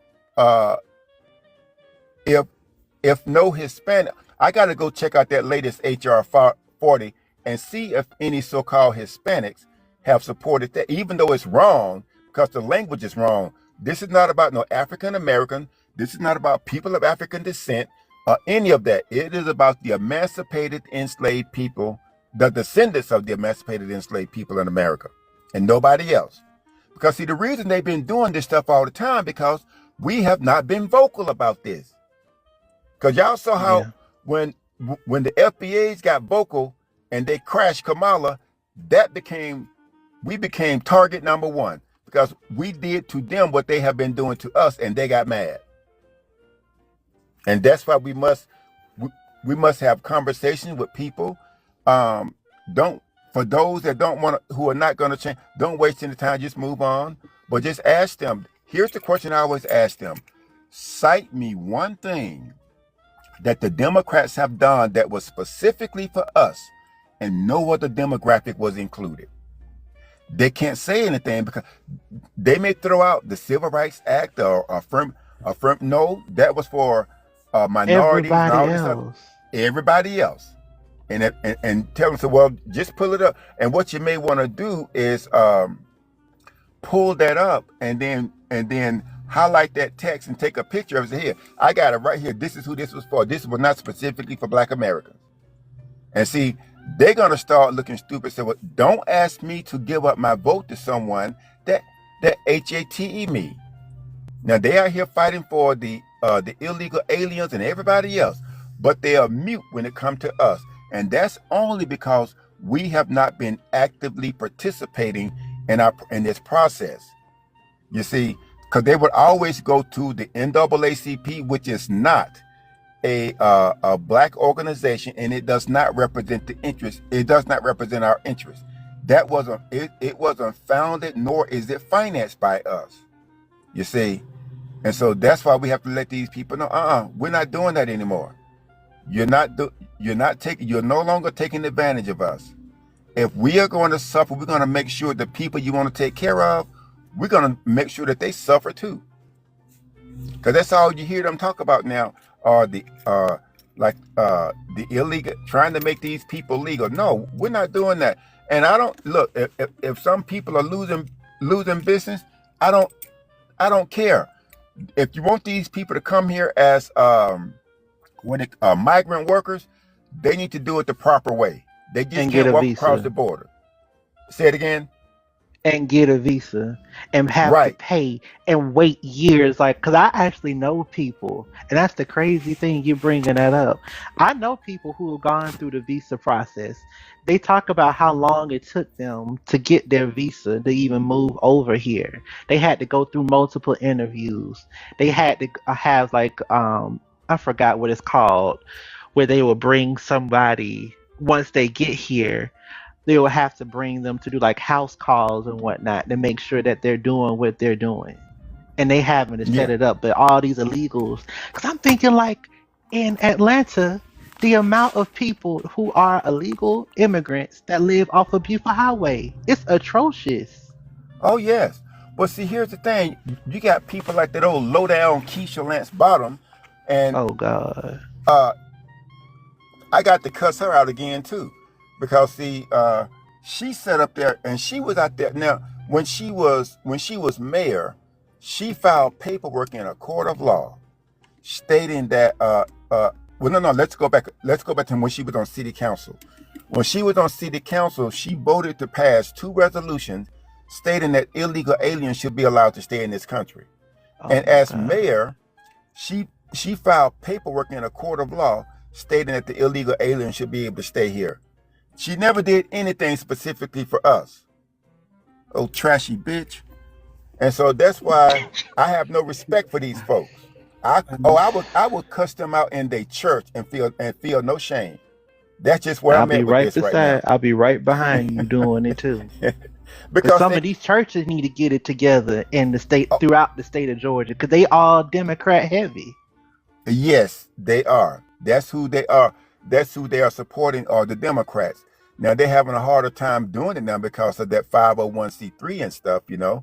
But at the same time, we have to begin to make more noise and get people to understand that uh, silence work against us. If we are out there focusing on what we are demanding, and that's by sending emails and making phone calls. That's just like I got a community meeting that I got to go to tomorrow because I want to be there live, just in case one of these candidates that's running for governor shows up. I got some questions for them, and I'm gonna have documentation showing exactly why I'm questioning them the way I'm questioning them. And if you're not gonna represent, why should we give you our vote and you're not gonna do anything specifically for us? So I'm going there ready, Do because they this is have this. even a Zoom? Cause I know I'm gonna probably be busy with meetings all tomorrow. Which part of Atlanta are you in? It's Because it's like north. a okay. Um, I can see if that Zoom. I think they go by your address for these little meetings. They go by your address. See, I that's got what gets I me. got most I got addresses with family, so I'll use those Okay. too. Well, okay. We'll have to talk in the back channel and Yeah, I'll switch message you. emails. I did. Oh, okay. I have to go find that message then. I have to go pull it up, and then I can go into my emails and see if I can't find that link for it. And oh yeah, I can message it to you on TikTok or whatever. But yeah, I'll Okay. do that once. I'll do that once I get back to my desk. But people, this is Okay. what we must do, and I'll tell you exactly the address and stuff. I mean the what side of town it's in, and so you can if you ain't got an address, then we still can make that happen. You know, but yeah, but that's what they have been doing. They have taken our vote, they have taken our pain and suffering, and they have used it to represent all demographics except for us. And we sit and see it's a lot of these old folks that sit up here and they go along with this thinking that they got something. No, you don't have anything because they're not doing anything specifically for us. See, Hmm. these old folks, they were just happy because they wanted to be included with the YT people, not understanding Hmm. that when you did that, you caused irreparable harm to our economic Future. system. The black businesses, where you had black mechanics, plumbers, and think if those people were able to stay. Because let me give you a perfect example. Someone has shared with me that in Alabama, when segregation failed, right when segregation was the rule, you had two grocery stores. They were like basically side by side each other. If one store didn't have an item that the other side would need, they would go out the back door and get it, and sell it to the person that needed it, right? And so what happened is when segregation failed, these crazy black folks started shopping at the YT store. We love TikTok shop. And so the black store ended up going out of business, and those folks ended up working for the YT folks. Isn't that something? That shows you the power of the mind control that some of our people are still under, because they still act that way today. They think it's the best thing ever, because this old tramp that's running for governor, Keisha Bottom, she got disrespected at some restaurant in Midtown because they said she wasn't properly dressed. I said, see, I'm glad she got disrespected because see, My I God, don't those freak. restaurants be Yeah. ridiculous Oh with those yeah. little. But she needed. That Yeah, was she good. needed that. She needed that. And I'm glad she got what's his name? He played for the Hawks. Dominique Wilkins went there too. And see, and that's my thing. They want to go out here and be around these crazy, degenerate people that don't like them and that will Hmm. use anything to to show them that they're not wanted. See, this is why I tell people, see, you find a lot of so-called black folks, they will open up businesses in Buckhead and other places, but they don't want to open up business on the side where most black folks live. And it is so Now, Yeah, Yeah, go ahead. exactly. Because I was gonna say, because like the north side, there was a lot of history in the north side of Atlanta. Like I think about places like Johnsontown, that's right where the Lennox MARTA station Mall. is at. I Yeah. think about yeah, and the mall too, and that little corridor. There, Mm-hmm. even like Northwest Buckhead, there's still one of the last remnants of the AME church that's over there because it was multiple black communities that was a part of that AME church. I think about Ashford Park, which is in Brookhaven now. That was a historical black community and it's hidden in plain sight. They have multi-million-dollar homes over there. They ain't talking about that Mm-mm. And that's the unless thing. we talk See, about it. right. And that's the 1 minute, issue, though, Phyllis. is that see. Yeah, go ahead. Go ahead in there, and then I want to make it make sense into the conversation. She joined the panel. Now bring them on in. Bring them on in. Make it make sense. How are I you? thought Keita was up here. I'm all right. I thought Keita was up here first. What's up, Hey, BX? I'm just up here. I'm over here doing my homework about these candidates. I just on AT Live because I love her live. So I'm just listening to y'all. Go ahead, boo. I'm on lunch break. So, Uh-huh. what's the topic about, BX? Well, it was about Mamie Smith, Queen of the Blues. She was Oh, she led the way for Bessie Smith, the likes of Bessie Smith, and later on Billie Holiday. So she was instrumental in breaking records in what they called race records or race music. Um, and but mm-hmm. so she was instrumental. She's from Ohio. She had a connection to Harlem, New York, because my platform before Women's History Month came up, it was destroying the narrative of Tetherville. So I tried to show how early Black Americans and all Black Americans really, specifically in New York, built New York. Not only did we have our enslaved, we had our abolitionists, we had our musicians, we had a sailor culture here in New York. We had hoodoo here in New York. See, this isn't things like I keep telling people. Black Americans are documented in New York since the 1600s. That's documented. Doesn't mean we weren't all already here, but documented. We have the longest history, so I don't understand why Latino or Caribbean saying we need it then 300 years later to give us culture. And so I always try to find, no matter where they are in the nation, if they had connection to New York, and then I, based my prompts off of them. So Mamie Smith was from Ohio. She got married, and she had a connection to Harlem, New York. So, yeah. Okay, cool. And then the Cool. topics that we have been talking about was Yvette Clarke, the importance of voting for a midterm, Mm-hmm. especially if you're in a sanctuary city, because we wanted to end. But we found out that Nakima Williams from Georgia is on a record number of memberships, just like Yvette Clarke. I don't know if she chairs them or if she's just an active member. And so we're just talking about various things like that. We touched on Chicago. The state of their reparations is moving too slow. According to Afro Elite, somebody who he thought would really stomp the yard and have at least a committee commission set, they don't have it set yet. So we was talking about But that. And then I'm gonna land right here. And then I worry about the people that tell us to boycott the midterms. It's oh no. because like it's common sense. If we want to stop complaining about Yvette Clarke, Karen Bass, I don't think it's Brandon Johnson's turn, but we got like 36 governors, many in sanctuary cities that are up for re-election. No problem, Dred. Thank you for joining in case I'm not live when you come back.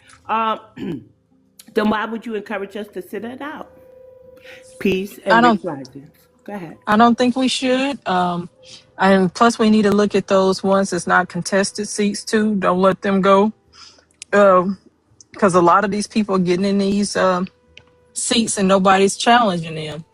Um, no, I don't think it's a good. And I was one of those people. I was guilty too at one time.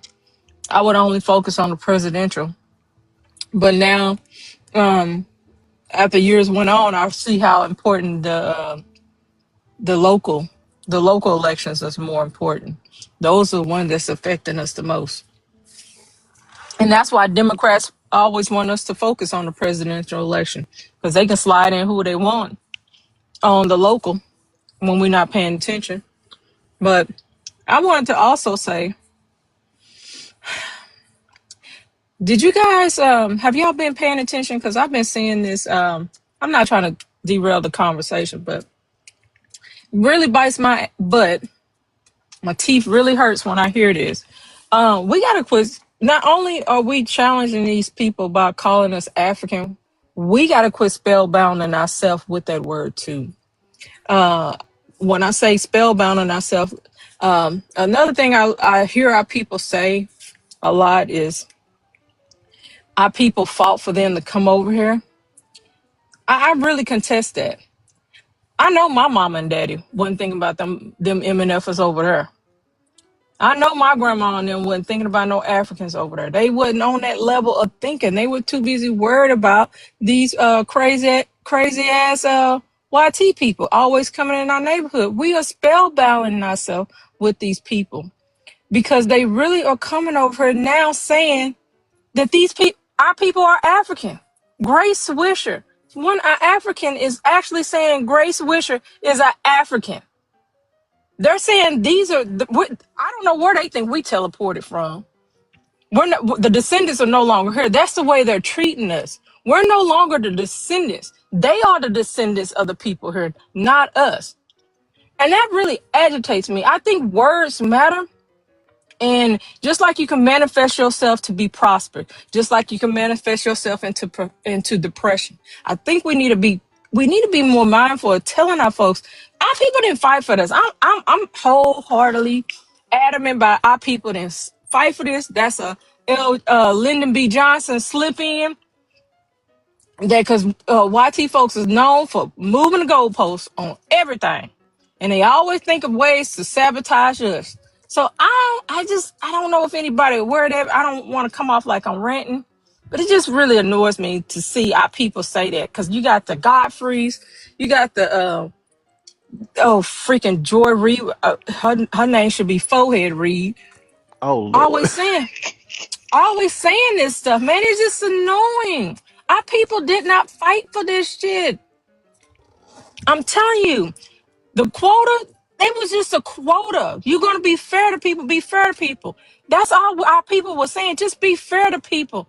Not saying we looking over here and say, oh yeah, we want them rusty, musty, balt flies eating suckers come over here to be amongst us. No, that's not what our people were looking for.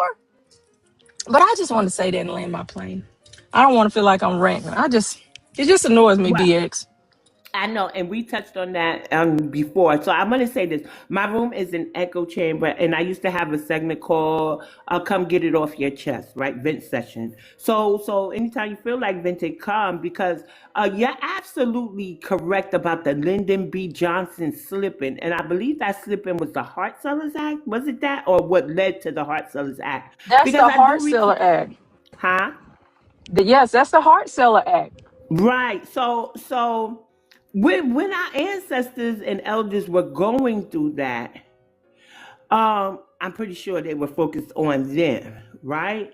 And so what I usually say is our civil rights movement greatly impacted the Immigration Act. Not necessarily that they fought for it, but our actions impacted that.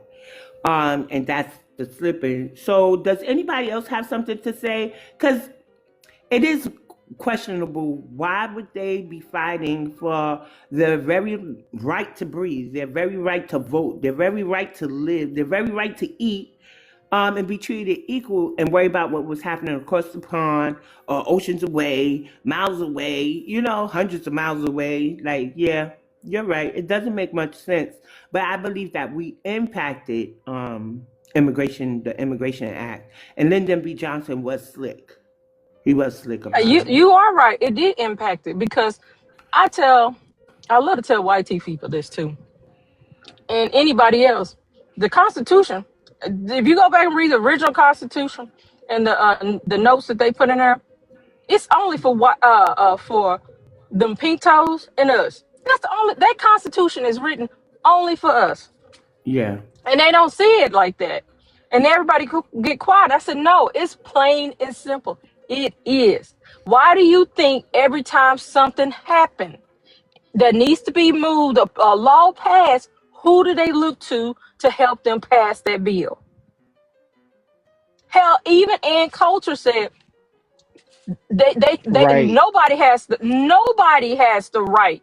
Nobody has the right to ride off of our civil rights plight. Nothing, anything that happened to our ancestors, none of these immigrants. She said that's wrong. And she said we gotta fix Black American first. They chose to come over here. She made that plain and simple. She has said that several times. So I don't not like I like her anyway, Skeletor, that's what I call her. But Ooh. it's this is not for them. They know they cannot anchor onto anything we do constitutional wise unless we get out there and help them. They know that. So why are we helping them create our demise? I don't understand that. It's like you said, we got to stop spellbinding us. But what was it? Decades, maybe even a century. We've been living under some form of Pan Africanism, or even if it falls short of Pan Africanism, we lived under. I know what it feels like to be treated differently by pale face. So why would I treat somebody else like that or want to see? We got that thing there, or we don't want to see. Some of us say we can be racist. We don't want to seem racist. They did it to us. That type of thinking, we got to get out of. And that's why I always stick to that they know they're not us. They know they're not Black. They know they're Caribbean, Haitian, African. Even the Somalis got their own caucus. So they know these things, right? But in our face, they're going to say, uh-uh, that's not everybody. We all Black racially, and they'll slip in racially. But race is a made-up social construct that is unconstitutional. We'll never win nothing off of race. That's why affirmative action is going DEI, fearless fund, so on and so forth. So I totally get the frustration. And so we got to get out. We have to recondition ourselves. And if you not mad that people whose homeland is a literal shithole, they just like literally shitting in their own street, coming here acting like they so much mightier than you, that slavery Yeah. still exists on the continent and them islands ain't even developed, but they could come here and say they doing better than us. Like if it ain't that make you mad enough to change your vote, I don't know what's gonna help y'all. Yeah, and then on top of that, I like to tell, because I had to say this to a couple of my friends, um, and my relatives, that they say, they'll say like, oh, they always bring up what white people do, and I said, I said, you know what, I get it. We have the most experience living with them, and I said, but this is the difference between all these other people. They lived amongst their own people. I said, see, I'm one of these type of people, and then stick with the devil, because these white tea people, they can't do nothing they can't do nothing without help. And if you gonna let them bring these people in there to help keep you under and destroy you culturally, mentally, physically, financially, that's on you, because these people don't feel sorry for them. I said, because I was one at one time too. But after I done my research and homework and see how they actually lived amongst each other, that's them. It's the same how they look in your face, that melanin, that's them doing it amongst their own self. They don't like Mm-hmm. they self.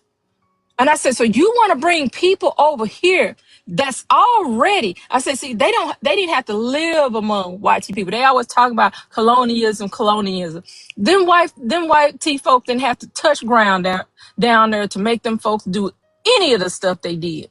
They did it majority on their own. But you want people to come over here and represent you? Have y'all lost y'all rabbit ass mind? I'm lost. I am confused. I'm confused on that. They eat their own in their own homeland. They're happy to be amongst these pintos. Stop letting them fool you. And a lot of these pintos, I know, they're very scared too right now too, because they ain't liking some of this stuff either. They're saying that they've been played too. But hey, I don't understand. BX, I don't understand that. You got to Cause make that make sense to me. they delineating from Ellis Islanders. I know what you're talking about. I'm gonna say this. My phone is on 15%. My charge is running low. So we got a couple of more minutes. But yeah, I can't make that make sense to you. I think it was a spell. I think it's very diabolical that uh, people on the continent, now I know we've already, we have ours who have been here, but Africans have sold their own. We know they got shipped into Brazil, Caribbean, and the least came here. But what I'm trying to say is how diabolical it was that we championed the continent and many of their ancestors participated in the slave trade. And we know and understand that we have DNA memory. We are our ancestors. Some of us say we are our ancestors. We are our ancestors' wildest dreams. We venerate our ancestors and we walk in the way of our ancestors, right? And why did we think that they weren't their ancestors? Because they got that same mindset. And some of them are even coming out writing articles like, you got to, my second great grandfather, he was a slave trader, but don't look at it through yet that, today's lens. You got to look at it through that lens. And that lens is even worse. And they still got slavery going on, child marriages, all this stuff over there. And we thought they would migrate here and be what? Different? No, they ain't. And I tell them, I said, y'all, I said, you talk about, I said, you're trying to weigh which evil was worse, what the Yeah. YT folks did or what these Africans did. They sold people. They still like sleeping with little kids and everything else. I think that's why they like them over here. I mean, they do the most degenerate, most debauchery stuff. Hell, they even eat people. Who else eat people besides them? They like to cannibalize people. So I don't understand why we have a golden heart for I tell you this, and I'll land my plane. The only thing I ever was interested in Africa was Egypt. That's the only thing, because that is a very unique a civilization. That is a very unique. It's stuff over there nobody can explain. Anything beyond that, I ain't never cared about. Because you got a lot of stuff out of there. A lot of things that was ahead of their time. We are repeating the same cycle of Egypt. I want to say Kemet. We are repeating the same doom and gloom that Egypt went through. Letting all these people, we are the people of this land, the original people of this land. All these foreigners start infiltrating. They start coming over here working, acting like they was coming in peace. Then we start mixing and breeding with them. Now look at them. They on top of us. And guess what? If I rebuked it because I don't see this happening.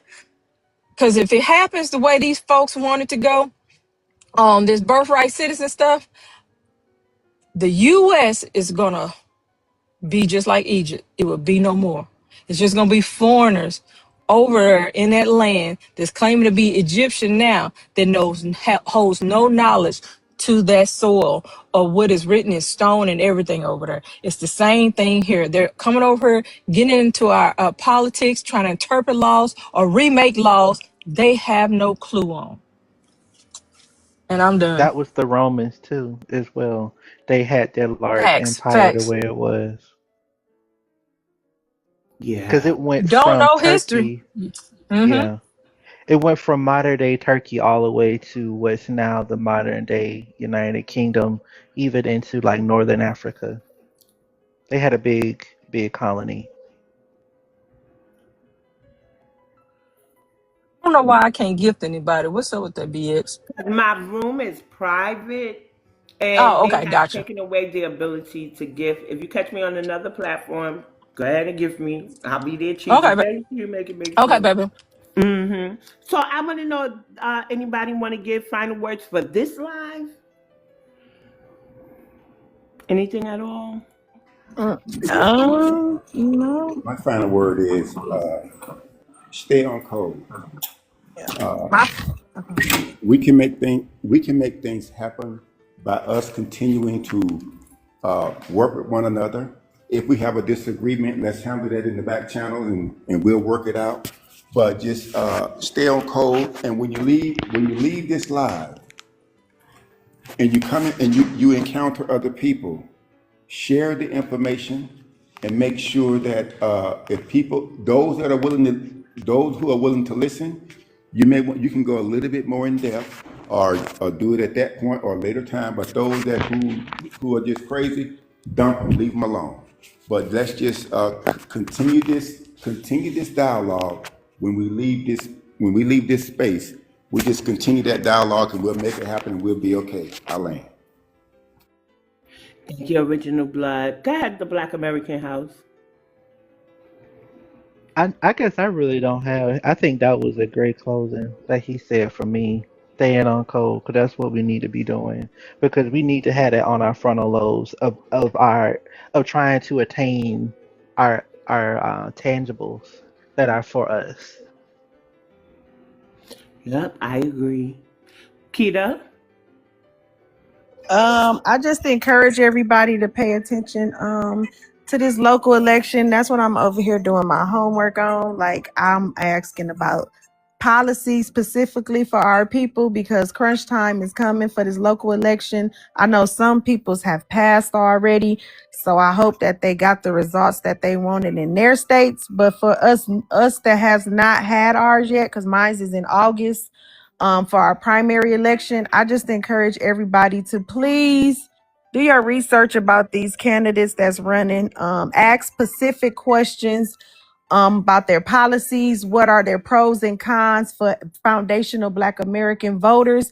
And what are their pros and cons for lineage-based reparations? And how do they feel about immigration and deportation? I am learning so much about these people by just typing in those few things. So it's going to help me a lot when I get to that voting booth, when it decides who I'm going to vote for. Once I do get all of it in, I will share it for all my Michiganders, because can only do mines for the state of Michigan. But I encourage anybody to do it for their state as well, so they can pass on that valuable information. Each one teach one, and maybe you can help somebody who just can't do the research, but if they know what's going on, you might can persuade them to vote in the correct way. So yeah, that's all I'm gonna say on that. Your package, check it, yeah, because I sent you the message yesterday, the text message. Your package is on the way with the flag. Yes, ma'am. Make it make sense. Do you have any final words for this live?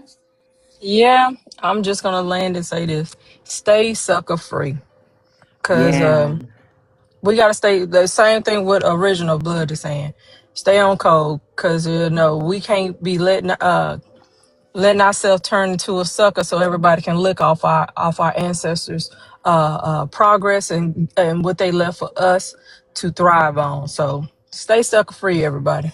Yes, I want to thank everybody for joining, liking, contributing to the live. And the chat did chime in. So Black Love says, and even refers to us as FBA before she was saying African Americans. Delineation is working so well that we have put the term foundational Black Americans and tethers in mainstream media.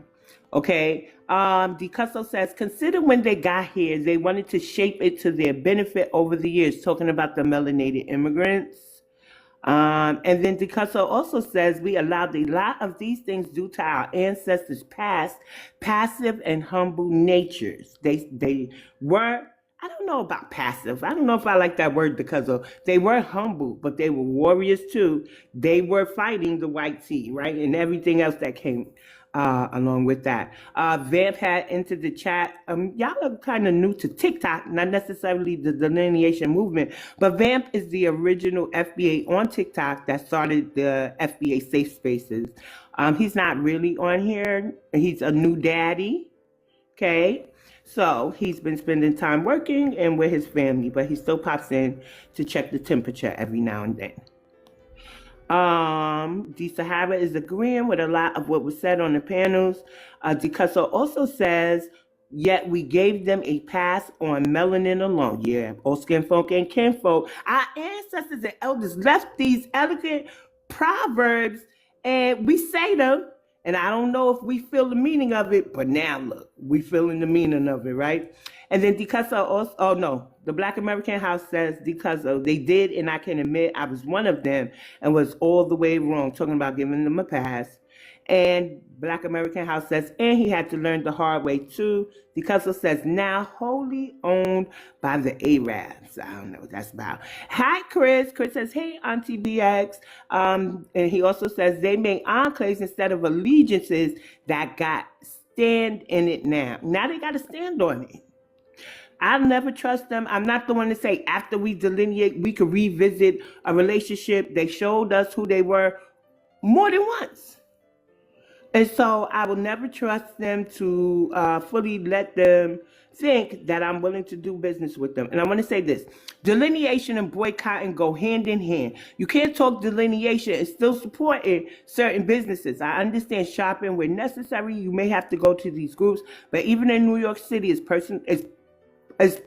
perfectly possible to boycott. So I've been boycotting the Asians minus TikTok when it was owned by them since 2016 for what they did in New York, touched the elder, protested to keep our children out of their schools, and protested to keep Peter Liang, who unalived, I believe the young man was from Virgin Islands, but he still was racially black and looked like one of us. One thing about Black Americans, we're going to jump into action when we hear certain things about police brutality. So we did that out of the goodness of our heart. We weren't in the thick of delineation, but they still protested to keep a cop who unalived a racially black man within about 2 to 5 seconds of meeting him. So I was protesting them since 2016. My hair is natural. I didn't go to their nail braiding shops, and I stopped eating their food. Now, my son may come home with his money with some Thai food or something, and I'm going to eat it, gotta tell you that. But I do not put money in their hands. The Africans since 2023. I added the Caribbean in 2024 because out of everybody, I think the Caribbean should understand they too was sold by the Africans. Don't understand why they over there trying to undermine us with the AU. So on and so forth. So please, when you think delineation, think boycott, shopping where necessary. And when you're shopping a Black owned business, know they co-opted that movement too. So you got to kind of ask them, where your people from? Lineage check. Put the money in the right hands, keep it in the community. And TikTok is a perfect example of group economics. The gifts that we make and stuff, I usually give it back to the hosts and people on the panel that I support. If I see people on strange panels that are my people, FBA, we sit on panels, we communicate, talk strategy and stuff like that, I do run in and gift y'all. Y'all just gonna hear my mouth later about why the hell y'all was over there. But it's also a good show of support to let others know that your mindset, delineation mindset, is not a one-person thing. It is a strong movement, and we're moving forward, and it's doing exactly what we needed to be done. I land, and I'll probably be back live by Thursday. Whoever owes me homework, okay? The university name is the Echo Chamber University, okay? And I would like the homework of those who owes it to me, okay? And I thank everybody for joining. Peace, love, light, and reparations to my foundational Black Americans or anybody of the lineage who could identify as such but just don't like to label bang, right? That's what it is. But I love us for real. Be one, family. Be one. B1. B1. B1. Be one. Peace. Peace.